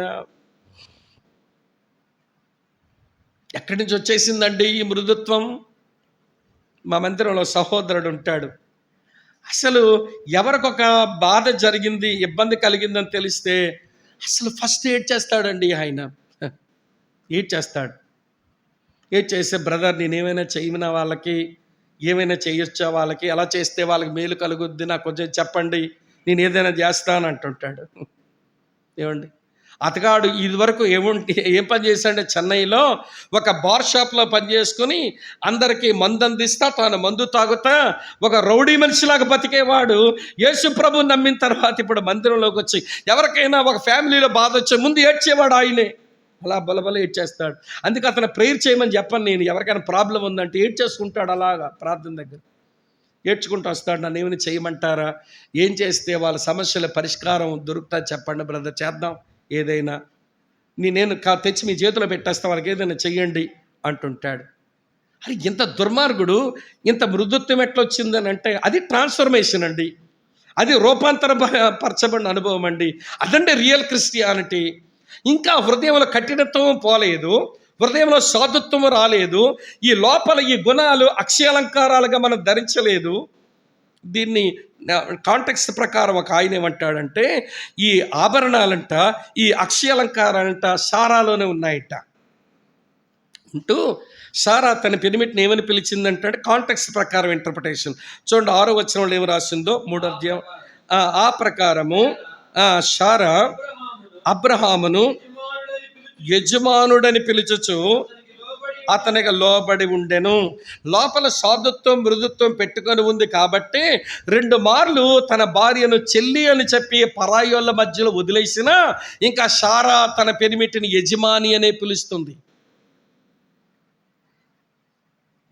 2 సార్లు, ఒకసారి ఐగుప్తులోను, మరోసారి గెరార్ దేశంలోను తన భార్యను చెల్లి అని చెప్పి పరాయి మగాళ్ళ మధ్యలో వదిలేస్తే ఆ ఇంటర్ప్రెట్ చేసిన ఒక పెద్ద ఆయన వ్యాఖ్యానించిన ఆయన అంటాడు, సారా ఏమి గమనించి ఉంటుందంటే ఫరో దగ్గరికి పోయినా, గెరార్ దేశంలో పోయినా నా భర్త తన ప్రాణభయం చేత నన్ను వదిలేశాడు చెల్లెని చెప్పి కానీ అతను దేవునికి ప్రార్థన చేస్తుంటాడు. కనుక ఫరో కానీ ఈ గెరార్ దేశపు రాజుని అబీమెలెకు కానీ ఎవడూ నా ఒంటిమే చెయ్యలేడు. నా పొట్టలోంచి ఈ లోకానికి ఒక స్త్రీ సంతానం రావలసి ఉంది. భూమి మీద సమస్య జనులకు ఆశీర్వాదకరంగా ఉండే ఒక సంతానం రావాల్సి ఉంది కాబట్టి నేనేమో అపత్రాలను కాలేనన్నట్టుగా నిబ్బరంగానే బతికింది. అబ్రాహాము నిజంగానే ప్రార్థించుంటుంటాడు. బయటకు వచ్చిన తర్వాత యజమాని అనే పిలుస్తుందట. 2 తప్పిదాలు చేసిన పెనిమిటిని యజమాని అని పిలిచిన అక్కలున్నాళ్ళు. ఈయన మొదలస్తుపోడు కదండి. 2 సార్లు తప్పిదం చేసినట్టుగా అక్షరార్థంగా కనబడిన ఎరిగినది ఏంటో తెలిసింది ఆమె. వినండి, సాధుత్వం మృదుత్వం నేర్చుకున్న మహాతల్లి యజమాని వాళ్ళు ఏదో తనకు మేలు దొరుకుతుందని ఎంచి బయటకు వచ్చిన తర్వాత యజమాని అని పిలుస్తూనే తప్పిదములు చేసిన పెనిమిటికి యజమాని అని పిలుస్తూనే లోబడుతూ బ్రతుకుతుందే అది సాధుత్వము మృదుత్వం.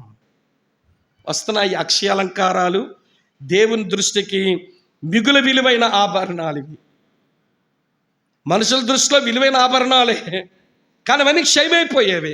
వెండైనా బంగారమైన చివరి ప్లాటినం అయినా. నేను ఒకసారి ప్లాటినం రాణిని చూశాను వేరొక దేశంలో. ఒళ్ళంతా ప్లాటినం వేసుకుని వచ్చింది ఆ మహాతల్లి. ప్లాటినం రాణి అంటే మీకు తెలుసా, ప్లాటినం వస్తువులతో కనబడే ఏమండి ఒక దుబాయ్ దేశంలో ఒక షో జరిగిస్తారు, ఆ షోలో వేసుకుని వచ్చింది ప్లాటినం రాణి. ఆ బంగారం కంటే చాలా విలువైనటువంటి ప్లాటినం లోహంతో నిండిపోయింది మహాతల్లి. కానీ అది కూడా క్షయమైపోయేది. ఈ భూమి మీద ఉన్నటువంటి ఏ లోహమైనా అది మనుషుల మధ్య ఎంత విలువైనది నచ్చబడినది క్షయమైపోయేది. కానీ ఈ లక్షణాలు అక్షయమైన లక్షణాలు మీ అంతరంగ స్వభావమందు మీ హృదయంలో కలిగి ఉండండి. అది దేవుని దృష్టికి మిగుల విలువైనవి. ఎన్నొచ్చా ఇప్పటి వరకు మనకు? అక్షయుడైన దేవుని నమ్మాం, అక్షయమైన వాక్యం వల్ల పుట్టాం, అక్షయమైన ప్రేమతో ప్రేమిస్తున్నాం, అక్షయ అలంకారాలు ధరించుకున్న వారం మనము దేనికి చెందిన అక్షయమైన వాటికి సంబంధించిన వాళ్ళం. మనం దేవుని ఇది మనం ఎరగాలి. ఎరిగి ఆ ప్రకారంగా బ్రతకడానికి మనం ఒక తీర్మానం చేయాలి. 4 చెప్పాను, 5 చెప్తాను రండి. 5వ సంగతి ఇలా రాసి ఉంది. 1 యోహాను పత్రిక 15వ అధ్యాయం. 1 యోహాను పత్రిక 15వ అధ్యాయం. క్షమించండి, 1 కొరింథీ పత్రిక, నా మైండ్ టైం వైపు వెళ్ళింది ఒకసారి. 1 కొరింథీ పత్రిక 15వ అధ్యాయం చదువుదాం, చూడండి మంచి మాటలు. 53, 54 వచనాలు. 1 కొరింథీ పత్రిక 15వ అధ్యాయం 53, 54 వచనాలు ఇలా ఉన్నాయి.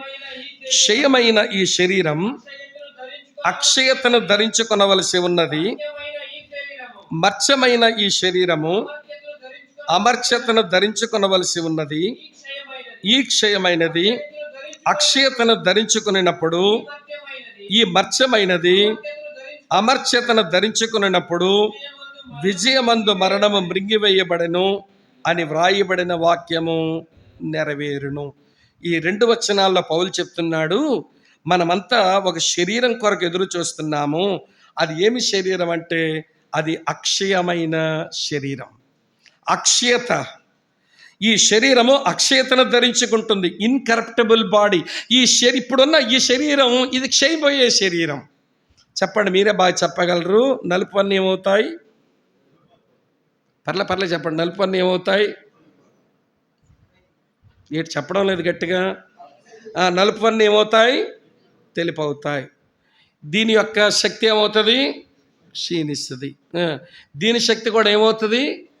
కొద్ది గట్టిగా చెప్పండి అంటే కానీ వినబడదు. ఈ తిరగట్రాలు కొన్ని ఊడిపోతాయి. తిరగట్రాలు కొన్ని ఊడిపోతే ఏమంటే చెక్కీలు లాంటివి ఇస్తే తినలేక నోట్లో పెట్టుకుంటే కరిగిపోయేటువంటి స్వీట్లు, పుల్లారావు స్వీట్లు పెట్టమంటాం. ఏమంటే పెట్టగానే నోట్లో కరిగిపోవాలి. ఎందుకంటే తిరగట్రాలు బోల్డని ఊడిపోయి ఉంటాయి, నవలడానికి ఏం పని చేయడం లేదు లోపల. పోనీ మాట్లాడితే ఎంత బాగా అర్థమవుతుందో. ఈ పళ్ళు ఊడిపోయిన వాళ్ళ మాటలు వినండి, అర్థం. పళ్ళుంటే మాటలు స్పష్టంగా వినపడు. ఈ పళ్ళుడిపోయిన మాటలు స్పష్టంగా అర్థం కావు. మనకి చావు వచ్చింది, అర్థమవుతుందా? ఇది ఊడుతాయి. ఏమండి, నడువు నొప్పులు వస్తాయి. ఎత్తైన చోట్లకి ఎక్కాలంటే చెప్పండి, కాళ్ళు వణుకుతుంది. నేను దిగుతుంటే నాకు ఎవరో సహాయం తమ్ముడు ఎవరో హెల్ప్ చేశారు. అవును, వయసు పెరుగుతుంది కదా, దిగుతున్నప్పుడు కొంచెం ఏమంటే కాలు ఉరికినట్టు అవుతూ ఉంటుంది అన్నట్టు. ఎందుకో తెలుసా? ఇది క్షయమైపోయే ఈ శరీరం. ఇది ఏమి ధరించుకుంటుందట? అక్షయతను ధరించుకు. ఒక కోటు వేసుకున్నట్టుగా ఒక రోజున అక్షయమైన ఆ శరీరాన్ని మనం ధరించుకుంటాం. ఆ శరీరానికి జబ్బులు రావు. ఈ శరీరానికి చెప్పండి, జబ్బులే జబ్బులు, గబ్బులే గబ్బులు. చెమట ఎక్కువ పడితే గబ్బు, అమ్మ వింటున్నారా? ఏమండి, తర్వాత అనారోగ్యం వాటిల్ని తర్వాత జబ్బులే జబ్బులు వస్తుంటాయి. ఈ శరీరం అలాంటిది, దీని శరీరం తత్వం అది. అమ్మ అర్థమవుతున్నాయని చెప్పే మాట. కానీ ఇది అక్షయతను ఒక రోజు ధరించుకోబోదు. ఆ శరీరం ధరించుకున్న రోజున మన దగ్గర ఈ మాట ఉండదట. ఏ మాట ఉండదో యెషయా చెప్పాడు, చూపించి ముందుకెళ్తాను రండి. యెషయా గ్రంథం చదువుతున్నాను చూడండి, 33వ అధ్యాయం.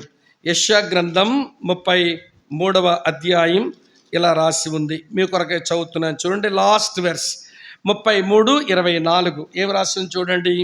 నాకు చెప్తాముడు, నాకు దేహములో బాగులేదని అందులో నివసించేవాడు ఎవడను అనడు. దానిలో నివసించు జనుల దోషం పరిహరించబడును. నాకు ఒంట్లో బాగులేదండి అనే మాట అమ్మ వింటున్నారు. ఆ రోజు పలకాల్సిన పని మనకు లేదు. ఈ శరీరంతో ఉన్నంత వరకు కూడా ఈ ఒంట్లో బాగులేదనే మాట చెప్పుకోవాల్సి వస్తుంది. అమ్మ అర్థమవుతున్నదా? ఇది క్షయమైపోయే శరీరం, ఇది క్షీణించిపోతూనే కనబడుతుంది. నువ్వు దీనికి ఎన్ని జాగ్రత్తలు తీసుకున్నా కానీ, వేరమాచిన కొబ్బరి నూనె తాగుతావో, కాదరవల్లి ఏం గింజలమ్మవి చిరుధాన్యాలే తింటావో, లేకపోతే మంత్రి సత్యనారాయణ గారు ఎక్సర్సైజ్లే చేస్తావో, ఇవన్నీ అవసరం లేదని చెప్పడం లేదు. ఇవి అవసరమే ఆరోగ్యం కాపాడుకోవడానికి. కానీ ఎన్ని జాగ్రత్తలు తీసుకున్నా కానీ ఇది క్షయమైపోయేటువంటి ఈ శరీరం, దీని మీద బాగా మనసు పెట్టుకుంటే దీన్ని సింగారించుకోవడానికి ఏమి తిప్పలు పడుతున్నామో తెలియదు. కొంతమంది అక్కలు తిప్పలు చూస్తుంటే ముందు వీకో టర్మరిక్ రుద్దా, దాని మీద ఫెయిర్ అండ్ లవ్లీ రుద్దా, దాని మీద చెప్పండి పాండ్స్ పౌడర్ రుద్దా, చాలా బాగుంటుంది. ఇంత బాగున్న ఈ శరీరం కొంచెం వయసు పెరిగిన తర్వాత ఎన్ని రుద్దినా కానీ ముడతలు పడుతుంది. రుద్దిన పౌడర్ అంతా ముడతలు పడిపోతే ఇక దెయ్యంలా కనబడుతుంటే, బాబు ఈ దెయ్యాన్ని ఎప్పుడు పెళ్లి చేసుకున్నాను అని వెళ్ళిపోవాల్సి వస్తుంది ఆయన. ఆమె అర్థమవుతుందా? అంటే ఈ శరీరం మీద జాగ్రత్తలు చేసుకోవడం నేను తప్పని చెప్పడం లేదు. దీని మీద ప్రేమ అమితమైపోకూడదు. దీని మీద అమితమైన ప్రేమను మనం ఏమండి చూపించే ప్రయత్నం మనం చేయకూడదు. ఈ అమితమైన ప్రేమ చూపించే వాళ్ళు ఎంతసేపు వాళ్ళ ముఖానికి ఏమో రాసుకున్నారు, వాళ్ళ తలకేమో రాసుకున్నారు, ఇది చూసుకోవడానికే తెల్లారి. పొద్దున్న ఒక చర్చికి పోయా విశాఖపట్నంలో. ప్రసంగం అయిపోయిన కింద దిగ్గానే యవనస్తులు కలిసి పెట్టినారు మీటింగు. పెట్టిన తర్వాత ఒక యూత్ లీడర్ వచ్చి, అన్నయ్య మా చర్చిలో ఆయన ఉంటాడన్న, ఏ పాస్టర్ గారు వచ్చినా ఏ గాడ్ సర్వెంట్ వచ్చినా ప్రశ్నించకుండా ఇంటికి వెళ్ళాడన్నా ఫస్ట్ రోజే క్వశ్చన్ చేస్తాడు. దాన్ని బట్టి 2 రోజులు రావాలని తేల్చుకుంటాడట ఆయన. చూడండి ఎలాట ఉంటాడు సంఘ పెద్దలు. మళ్ళీ ఎంత ఉన్నాడంటే భూమికి పొక్కడు ఉన్నాడండి పెద్ద మరుగుచ్చోడాడు. ఆ మరుగుచ్చోడికి ఏమి గేరో చెప్పలేదు. గేరంటే అర్థమైందో లేదు ఈ పదం మీకు. విపరీతమైన గర్వం వాడికి. ఇంత ఉంటాడండి. సార్ చాలా డిస్టర్బ్ చేస్తుంటాడన్న. పోనీ ఆ ప్రశ్న అడిగారేమండి, రేపేళ్ళు రాకపోతే మానేస్తాడు, వస్తే వస్తాడన్న, ముందు మాత్రం మిమ్మల్ని అడుగుతాడంట. అంటే పోనీ రమ్మనండి అన్నారు. వచ్చిన తర్వాత ఫస్ట్ క్వశ్చన్ ఏమడిగాడంటే, తలకు రంగేసుకోవడం ఏమండి సరైనదే, వాక్యానుసారమా కాదా అన్నాడు. ఇక్కడ ఉన్నారా లేదా మీరంతా? తలకు రంగేసుకోవడం వాక్యానుసారమా కాదా అన్నాడు. నేను ఈ పొట్టి దెబ్బోడు రాసుకున్న పౌడర్ ఏమో కొంచెం ఇక్కడ ముడతలు పడింది, ఆ పౌడర్ కొంచెం నా కంటికి కనబడింది. నేను అన్నాను, ముఖానికి పౌడర్ రాసుకోవడం వాక్యానుసారమా కాదా చెప్పండి అన్నాను. ఏముందండి కొంచెం తేటుకోవడానికి రాసుకుంటున్నానండి అన్నాడు. రాసుకుంటారండి తేటుకోవడానికి అన్నాడు. వాళ్ళకి అక్కడ ఒకటి నలుపు ఎక్కడో తెలుపు వెంట్రుకలు మిగిలాయి, అన్నీ ఒకేలా ఉంటాయని వాళ్ళు రాసుకుంటాను. మీకు వచ్చిన పెద్ద కష్టమేంటి సార్ అన్నాను. ఇలాగ అంటారని నాకు తెలుసులేండి అన్నాడు. ఎందుకని అన్నాను. మీరు రంగేసుకొని వచ్చారు కదా అన్నారు. మరి బాబు నీ దండ పెడుతున్నా, నాకు వెంట్రుకలన్నీ తెల్లగైపోయే భాగ్యం ఏదంటే చెప్పు. నాకు మనుషులు గౌరవించడం లేదు, నాకు వయసు పెద్దదైనా కానీ వెంట్రుకలు తెల్లగవ్వలేదు, అందుకే ఆవిడ గౌరవించట్లేదు, తెలిపి ఎలాగవుతాయి చెప్పు అంటే, మీరు కలర్ వేయలేదా అన్నాడు. వచ్చి చూసుకో బాబు అన్నాడు. అంటే కలర్ వేయలేదే సార్, ఆర్ఆర్కే మూర్తి గారిని అడిగాను, ఎన్జైపాల్ గారిని అడిగాను, ఇంకా ఎవరు లిస్ట్ చెప్తున్నాడు. ఈ సేవకులంతా అడిగాడట, వాళ్ళు ఏదో జవాబు చెప్పారట. తర్వాత వాళ్ళు మీటింగ్లో వెళ్ళలేదట. సరే నా మాటలో మీరు నచ్చుండవు కదా, రేపేళ్ళండి రావద్దులండి, ప్రార్థన చేయని అన్నాను. వద్దొద్దండి, లాస్ట్ రోజు ప్రేయర్ చేయించుకుంటారు, 2 రోజులు వస్తానన్నాడు. అంటే వీళ్ళు దేనికి కూర్చుంటున్నారు, వీళ్ళు దేని మీద ఉంటుంది వీళ్ళ మనసు? అమ్మ వింటున్నారా? ఈ క్షయమైపోయే శరీరం ఏమి రుద్దుకున్నారు, ఏమి రాసుకున్నారు, ఏమి సింగారించుకుంటున్నారు, దీని మీద మనసు పెట్టి బ్రతుకుతుంటే అక్షయమైనటువంటి శరీరం కొరకు ఆరాటాలు ఏముంటున్నాయి లోపల అనిపిస్తున్నది. ఇంతకంటే నేను ఎక్కువ చెప్పలేను. ఎన్ని వచ్చాయి ఇప్పుడు మనకి చెప్పండి? 5 వచ్చినాయి. 6 చెప్తాను వినండి. అక్షయుడైన దేవుని నమ్మాం, అక్షయమైన వాక్య బీజం వల్ల పుట్టాం, అక్షయమైన ప్రేమతో యేసును ప్రేమిస్తున్నాం, అక్షయమైనటువంటి గుణాలు అంతరంగమందు అలంకారాలుగా కలుగున్నాం, అక్షయమైన శరీరం కొరకు మనం ఎదురు చూస్తున్నాం. రండి 6వ సంగతి చెప్తాను. ఇలా రాసి ఉంది. 1 పేతురు, మళ్ళీ పేతురు పత్రికలోని 1వ అధ్యాయంలో, పేతురు రాసిన 1వ పత్రిక చదువుతున్నాను చూడండి. 1వ అధ్యాయం 3-4 వచనాలు చదువుతాను వినండి. 3-4 వచనాలు. మన ప్రభువు యేసుక్రీస్తు తండ్రి అయిన దేవుడు స్తుతింపబడును గాక. మృతులలో నుండి యేసుక్రీస్తు తిరిగి లేచుట వలన జీవముతో కూడిన నిరీక్షణ మనకు కలుగునట్లు, అనగా అక్షయమైనదియు నిర్మలమైనదియు వాడబారనదియు అయిన స్వాస్యము మనకు కలుగునట్లు ఆయన తన విశేష కనికరము చొప్పున మరలా జన్మింపచేశాను. ఈ వచనం చెబుతున్నది మన కొరకు సిద్ధపరచబడి ఉన్నది అక్షయమైన స్వాస్, ఇన్కరప్టబుల్ ఇన్హెరిటెన్స్. క్షయమైపోయే స్వాస్యం కాదు. ఈ రోజున యెరూషలేము చుట్టూ జరుగుతున్న యుద్ధాలు ఒక స్వాస్థ్యం కొరకు జరుగుతున్నాయి. కానీ స్వాస్థ్యం వారు సంపాదించుకున్నా కానీ ఒక రోజున అది క్షయమైపోయేది. ఎందుకో తెలుసా? ఏమండి, లోకము దాని సంపూర్ణత అంతా ఎగిరిపోయే రోజు ఒకటి ఉంది. కానీ దేవుడు మాకు అది స్వాస్థ్యంగా ఇచ్చాడని దాని కొరకు పోరాటాలు సాగిస్తున్నారు, ప్రాణాలు పోగొట్టుకుంటున్నారు వాళ్ళు. అది క్షయమైపోయే స్వాస్థ్యం. ఇక్కడ కూర్చున్న మనమంతా దేవుని సంబంధులమైతే మనకు ఉన్న స్వాస్థ్యం అక్షయమైన స్వాస్థ్యం. అది ఇక్కడ 2 పదాలు కూడా వాడాడు పౌలు. అదేంటట? నిర్మలమైనది, తర్వాత అది ఫేడ్ అయిపోదు. యెరూషలేం ఫేడ్ అయిపోయింది చాలాసార్లు. యెరూషలేం అన్యులతో తక్కబడింది చాలా మార్లు. అక్కడ కట్టబడిన కట్టడాలన్నీ కూల్చబడ్డాయి చాలాసార్లు. అది దాని యొక్క గ్లోరీ పోగొట్టుకుంది చాలాసార్లు. కానీ నీ కొరకు దేవుడు సిద్ధపరిచిన స్వాస్థ్యం అది అక్షయమైన స్వాస్థ్యం. దాని మీద దృష్టి పెట్టి బ్రతుకుతున్న వాళ్ళు దేనికన్నా తెగిస్తారండి. ఆది అపోస్తుల నాట నుంచి నేటి వరకు దేనికన్నా తెగించే వాళ్ళు ఎందుకు అయ్యారు విశ్వాసులు అంటే వారి కొరకు సిద్ధపరచబడి ఉన్న స్వాస్థ్యం యొక్క విలువ వారికి అర్థమైంది. దరిద్రం ఏంటో అది మనకు అర్థమై చావట్లా ఈ రోజు వరకు. చూడండి, అది దాని మీద మనసు పెట్టే వాళ్ళు ఎట్లా బతికారో చెప్తాను. 1-2 పేజీల ముందు తిప్పండి. హెబ్రీలకు రాసిన పత్రిక 10వ అధ్యాయం 34వ వచనం చూస్తారా? హెబ్రీ పత్రిక 10వ అధ్యాయం 34వ వచనం చూడండి, చదవండి. మేము రాసింది, ఎలాగనగా మీరు ఖైదులో ఉన్న వారిని కరుణించి మీకు మరి శ్రేష్టమైనదియు స్థిరమైనదియు అయిన స్వాస్థ్యం ఉన్నదని ఎరిగి మీ ఆస్తి కోల్పోవుటకు సంతోషముగా ఒప్పుకొంటిరి. అక్కడున్న స్వాస్థ్యం యొక్క విలువ అర్థమైన వాళ్ళు ఏమంటే భూమి మీద ఏదైనా కోల్పోవడానికి ఇష్టపడుతున్నారు. ఆస్తి పోతే పోనీ, మేము పొందబోయే దాంతో పోలిస్తే ఆస్తి ఎంత? మేము పొందబోయే ఆ స్వాస్థ్యంతో పోలిస్తే నేను పోగొట్టుకున్న ఆస్తి అంతా పోతే పోని. మా చర్చికి సెక్స్టన్ ఉండేవాడు ఒక ఆయన. చర్చి స్థలం చాలా పెద్దది, 68 సెంట్లు అది. ఆ పక్క పొలం వాడు ఏమంటే కొంచెం ఏం కలిసిపోద్దో ఏం పాడో కానీ ఆ రైతు బుద్ధి చిన్నగా ఒక్కొక్క సంవత్సరం కొంచెం చెక్కేస్తున్నాడు. గోడ కింద వరకు వెళ్ళిపోయి వరి నాట్లు పెట్టేసుకుందామని. దానివల్ల గోడ అలా పడిపోయింది ఒకసారి. సరే మరికొంచెం మేము వెనక్కి వచ్చి మళ్ళీ గోడ కట్టాము. గోడ కట్టినా మళ్ళీ కొట్టేస్తూ ఉన్నాడు. కొట్టేస్తూ ఉంటే కొంచెం ఉద్రేకంతో ఉంటారు కదా విశ్వాసులు కూడా. ప్రాచీన పురుషుడు చావరు కొంతమందికి. వాళ్ళు ప్రభు పిల్లలైనా కానీ ప్రాచీన పురుషుడు కొంచెం జీవంతుంటుంటాడు. అప్పుడప్పుడు సంగత్యాలు చేస్తాం, తడక చూపిస్తూ ఉంటుంటారు కదా మన వాళ్ళు. ప్రాచీన పురుషుడు చావని వాళ్ళు ఏదైనా చేద్దామని అంటే అతను చదువు రానివాడండి.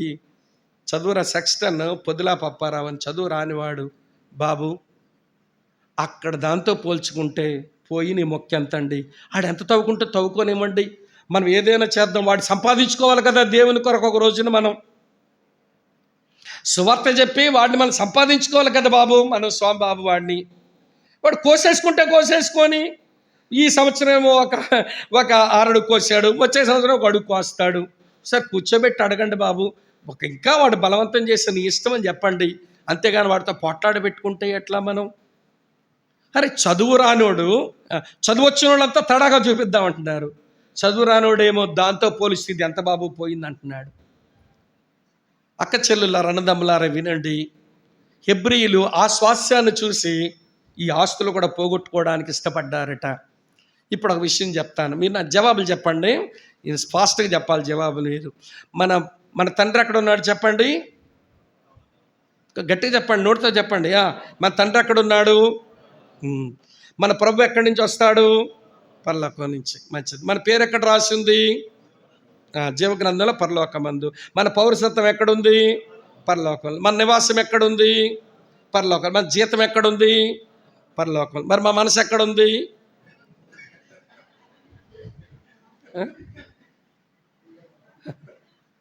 అన్నీ పరలోకంలో ఉన్నాయి మనకు చెందినవన్నీ. కానీ మన మనసు మాత్రం ఇక్కడ. ఉదయం దేవుని సేవకులు చెప్పారు, మీరు క్రీస్తుతో పాటు లేపబడిన వారైతే పైనున్న వాటిని అక్కడ ఉన్నది నీ కొరకు అక్షయమైన స్వాస్థ్యం. అది నిర్మలమైనది, వాడబారినది. అది ప్రభువు నీ కొరకు సిద్ధం చేసి ఉంచాడు, మనందరి కొరకు సిద్ధం చేసి ఉంచాడు. దానికి చెందిన వాళ్ళు మనం. అది మర్చిపోతే భూమి మీద తన్నుకులాడతాం ప్రతి దానికి మనం. అమ్మ బోధపడుతున్నది ఎన్ని వచ్చాయి ఇప్పుడు మనకు? 6 వచ్చినాయి.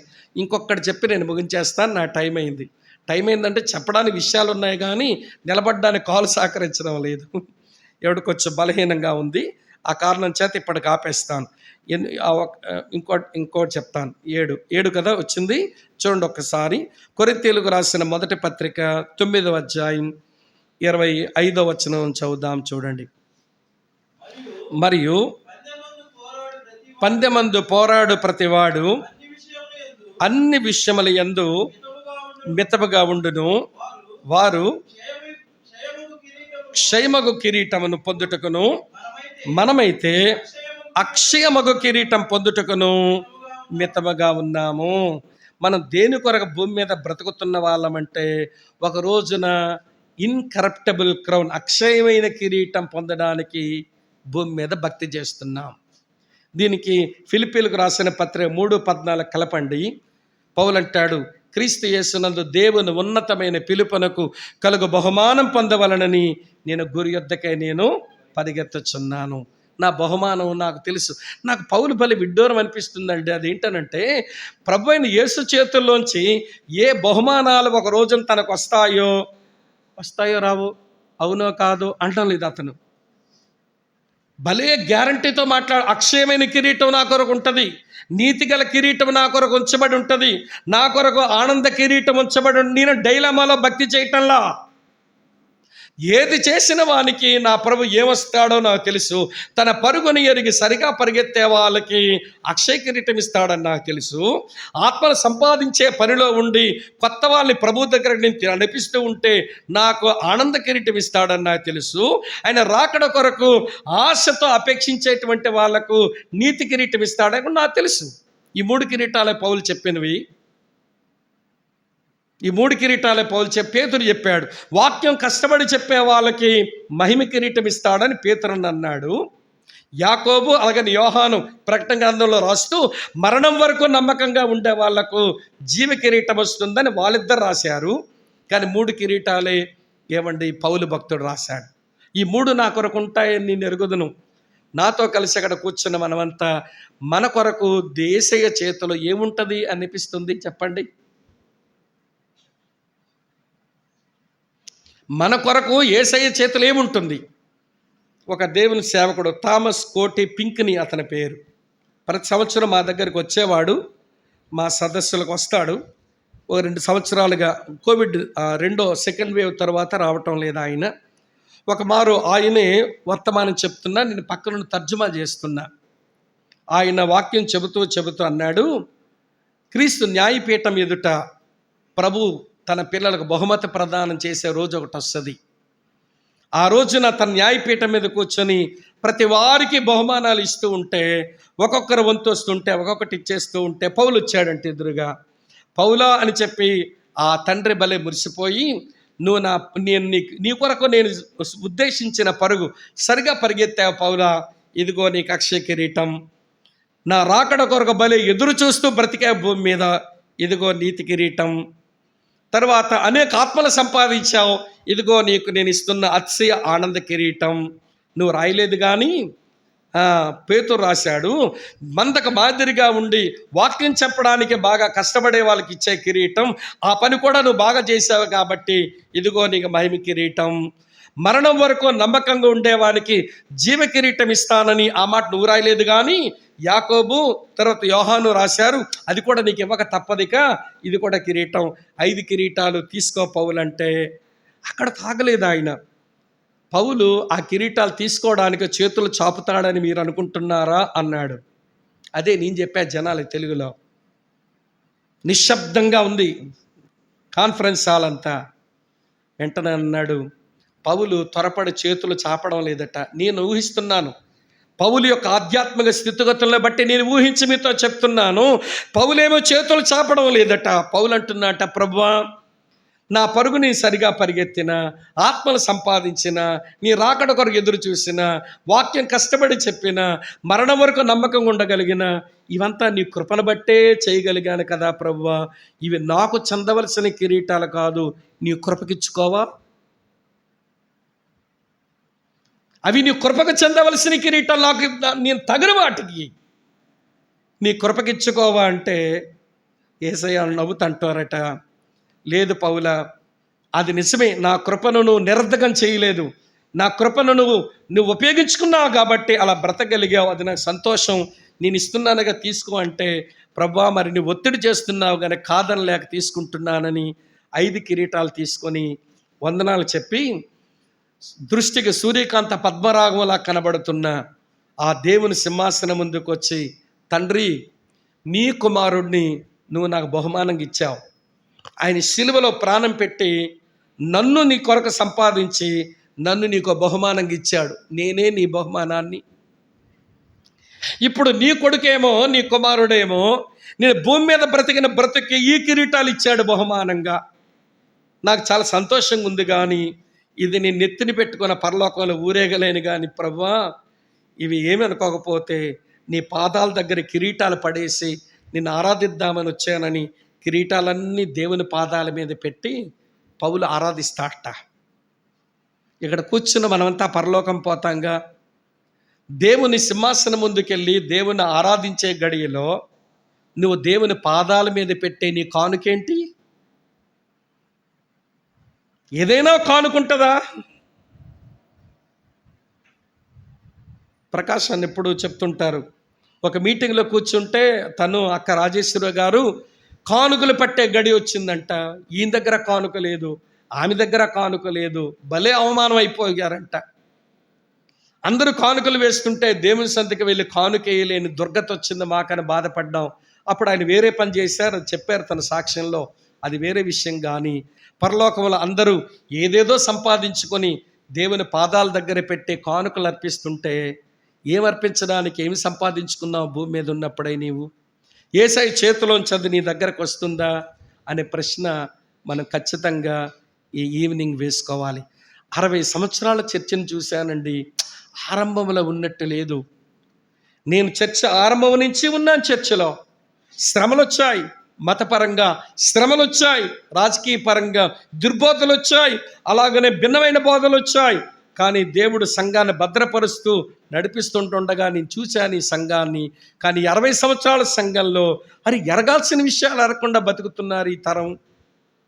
జస్ట్ 60 ఇయర్స్కే, ఒక 60 సంవత్సరాలకే ఎరగవలసిన విషయాలు ఎరక్క బతుకుతున్నారు వీళ్ళు దేవుని సంబంధులైన విషయం ఎట్లా మర్చిపోయినారు వీళ్ళు అని ఆయన రాసిన మాటలు మన ముందుకు వచ్చాయి.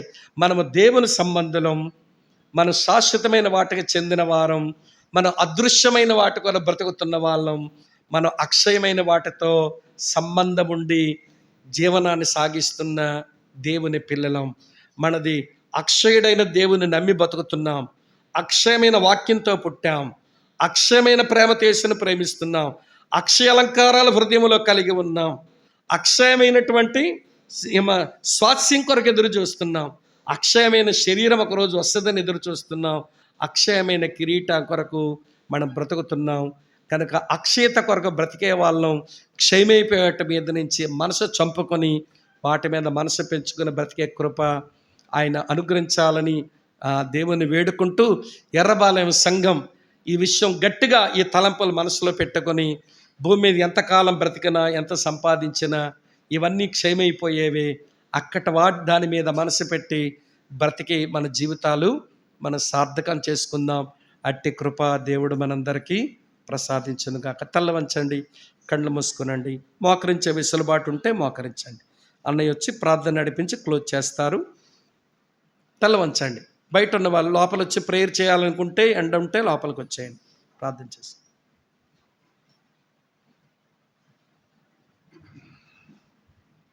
మంచిది. దేవుడు తన వాక్కును మన ఎదుటకు తీసుకొచ్చారు. దేవుని వాక్యానికి స్పందించటమే మిగిలింది. దేవుణ్ణి నమ్మావు, కానీ నమ్మిన దేవుడు ఎవరో ఎరిగావా? దేవుడు ఏమి సిద్ధపరిచారో ఎరిగామా?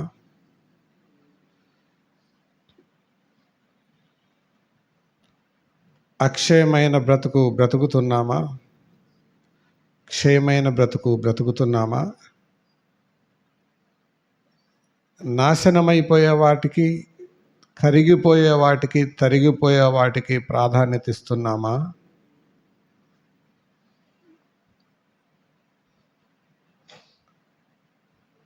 ఇవి ప్రాముఖ్యమైన ప్రశ్నలు. దీనికి దేవునికి మనం జవాబు చెప్పి వెళ్ళాలి. రెండవది, మన మనస్సాక్షికి జవాబు చెప్పి మనం వెళ్ళాలి. అప్పుడే ఈ కూడిక అర్థవంతంగా ఉన్నట్టు.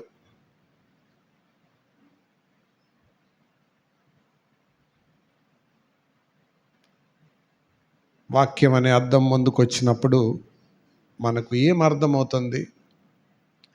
మన దృష్టి, మన గమనం, మన పోరాటం, మన ప్రాధాన్యతలు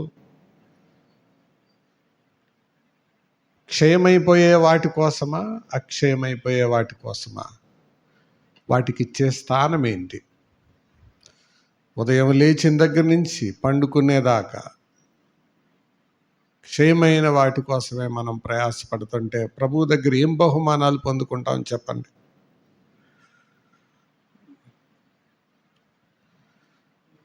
ఈ మాటలు ప్రతివారు ప్రభువుతో మాట్లాడండి. ఊరికే మౌనంగా ఉండొద్దు. అంటే మనమే మోసపోతాం. మనం ప్రభువుతో మాట్లాడదాం, ఒక తీర్మానం చేసుకుందాం, దేవునికి అప్పగించుకుందాం. ఈ కూడికల చివరి ప్రార్థన మరి సహోదరులు వెంకటేష్ గారు చేస్తారు. ఆయన ప్రార్థన చేసి ముగించేటప్పుడు మనం ఏకీభవిద్దాం, ప్రభువుకి ప్రతిష్ఠించుకుందాం, అప్పగించుకుందాం. ఎవరైతే అట్టి తీర్మానం కలిగి ఉన్నారో, ప్రభువా ఇప్పటి వరకు నేను క్షయమైన వాటి కోసమే బ్రతుకుతున్నాను, ఈరోజు నీ వాక్యం ద్వారా నాతో మాట్లాడావు, అక్షయమైన వాటి కోసం బ్రతకటానికి తీర్మానం చేసుకుంటున్నాను అని ప్రభువుకి అప్పగించుకుందాం. ప్రియులారా, ఒకటి మాత్రం వాస్తవం, వాక్యం మన ముందుకు వచ్చింది, అది మనలో మార్పు అయినా తేవాలి, లేదా తీర్పులోకైనా నెట్టాలి. దేంట్లోకి మనం వెళ్ళబోతున్నామో మనమే ప్రభువుకి అప్పగించుకుందాం. చివరిగా సహోదరులు ప్రార్థన చేస్తారు. దేవుని దాసులు స్వామి గారు ఆశీర్వాదం ఇచ్చి ముగిస్తారు.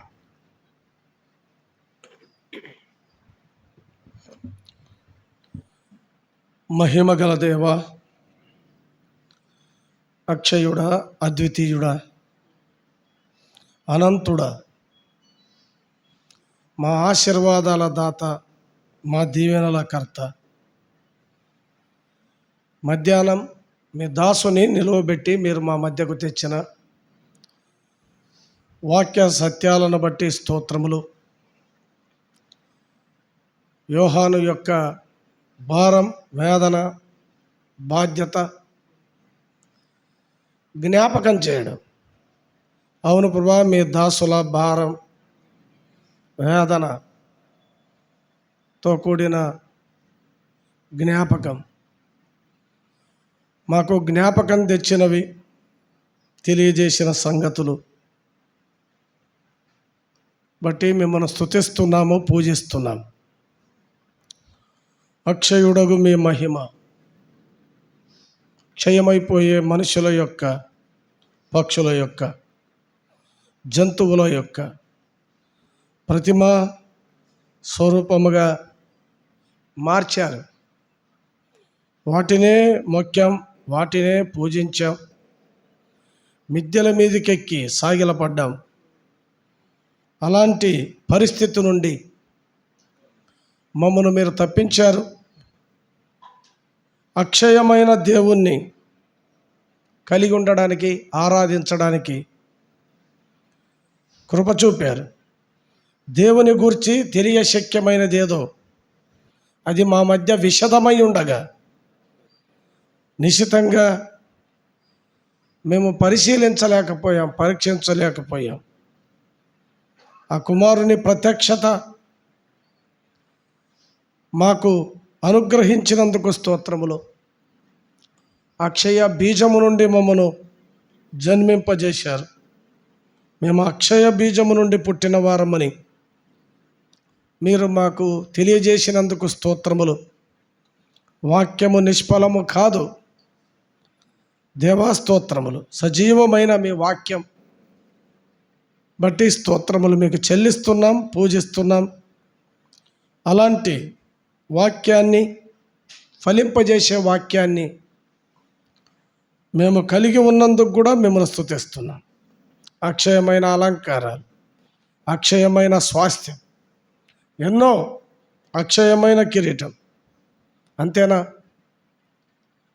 అవును ప్రభా, అలాగూ అక్షయమైన ప్రేమతో, శాశ్వతమైన ప్రేమతో మిమ్మల్ని ప్రేమించున్నట్లుగా మేము ప్రేరేపించబడ్డాం. ఎవడైనాను ప్రభువును ప్రేమించకుంటే వాడు శపించబడును గాక. అలాంటి శాపానికి లోను కాకుండా మొదట మేము ప్రేమించలేదు, మీరే మమ్మను ప్రేమించారు. మీ ప్రేమ మా హృదయములో కుమ్మరించబడింది. అందుకై కూడా స్తోత్రములు. మిమ్మల్ని ప్రేమించకుండా ఎలా ఉండగలం? స్మరించకుండా ఎలా ఉండగలం? స్తుతించకుండా, సేవించకుండా ఎలా ఉండగలం? మా హృదయములో ఉన్న కాంక్ష మీరు తీర్చారు. శ్రేష్టమైన దైవమా, మిమ్మును అంటి వెంబడించున్నట్లు మమ్మును బలపరచమని, మీరు జరిగించిన మీ కార్యాలను బట్టి, చూపిన కృపలను బట్టి మీకు స్తోత్రములు చెల్లిస్తూ, ఎర్రబాలెం సంఘం విశ్వాసులు, గిరిపురం నుండి వచ్చిన వారు, రకరకాల ప్రాంతాల నుండి వచ్చిన ప్రతి విశ్వాసిని బలపరచండి. వాక్యము విని కొట్టుకొని పోయే దురవస్థ మాలో లేకుండా సరిచేసుకొని బ్రతకడానికి కావలసిన కృప మాకు అందించమని, వాక్య పరిచర్య చేసిన దైవజనులను ఇంకా బలంగా ఉపయోగించమని, కొంత బలహీనంగా దేహములో ఉండగా ఆరోగ్యవంతునిగా మీరు తీర్చి అనేక స్థలాల్లో మీ నామాన్ని మీరు ఊరేగించుకొనమని, ప్రియులు దైవ సేవకులు సుధాకర్ అన్నకి ఇచ్చిన మరొక నూతన సంవత్సరాన్ని బట్టి కూడా స్తోత్రములు. దయా కిరీటం భూలోకంలో ఉండగా మా తలల మీద ఉన్న దయా కిరీటం, కరుణా కటాక్షాలు, అవును ప్రభా, మీరు మాకు అనుగ్రహించినందుకు స్తోత్రములు మీకు చెల్లిస్తూ, అందరినీ దీవించమని, ఆశీర్వదించమని శుభాలు పలుకుతూ, రక్షకుడు, మా మంచి బోధకుడు, అక్షయుడు అయినటువంటి యేసుక్రీస్తు ప్రభు అతి శ్రేష్టమైన ఘనమైన నామములో ప్రార్థన చేసి వేడుచున్నాము తండ్రి, ఆమేన్. ఇప్పుడు మన తండ్రి అయిన దేవుని యొక్క ప్రేమ, కుమారుడు ప్రభు రక్షకుడైన యేసుక్రీస్తు వారి కృప, పరిశుద్ధాత్మ దేవుని యొక్క అన్యోన్య సహవాసం, ఎర్రబాలెం స్థానిక సంఘములకు, సేవకునకు మీరు అనుగ్రహించిన ఈ వార్షికంలో ఆశీర్వదించబడి వర్ధిల్లి ముందుకు సాగి, వారి ద్వారా మీరు మాత్రమే మహిమను తెచ్చుకుని, మహిమ పొంది నీ నామాన్ని గణపరుచుకుందురుగాక. ఆమేన్.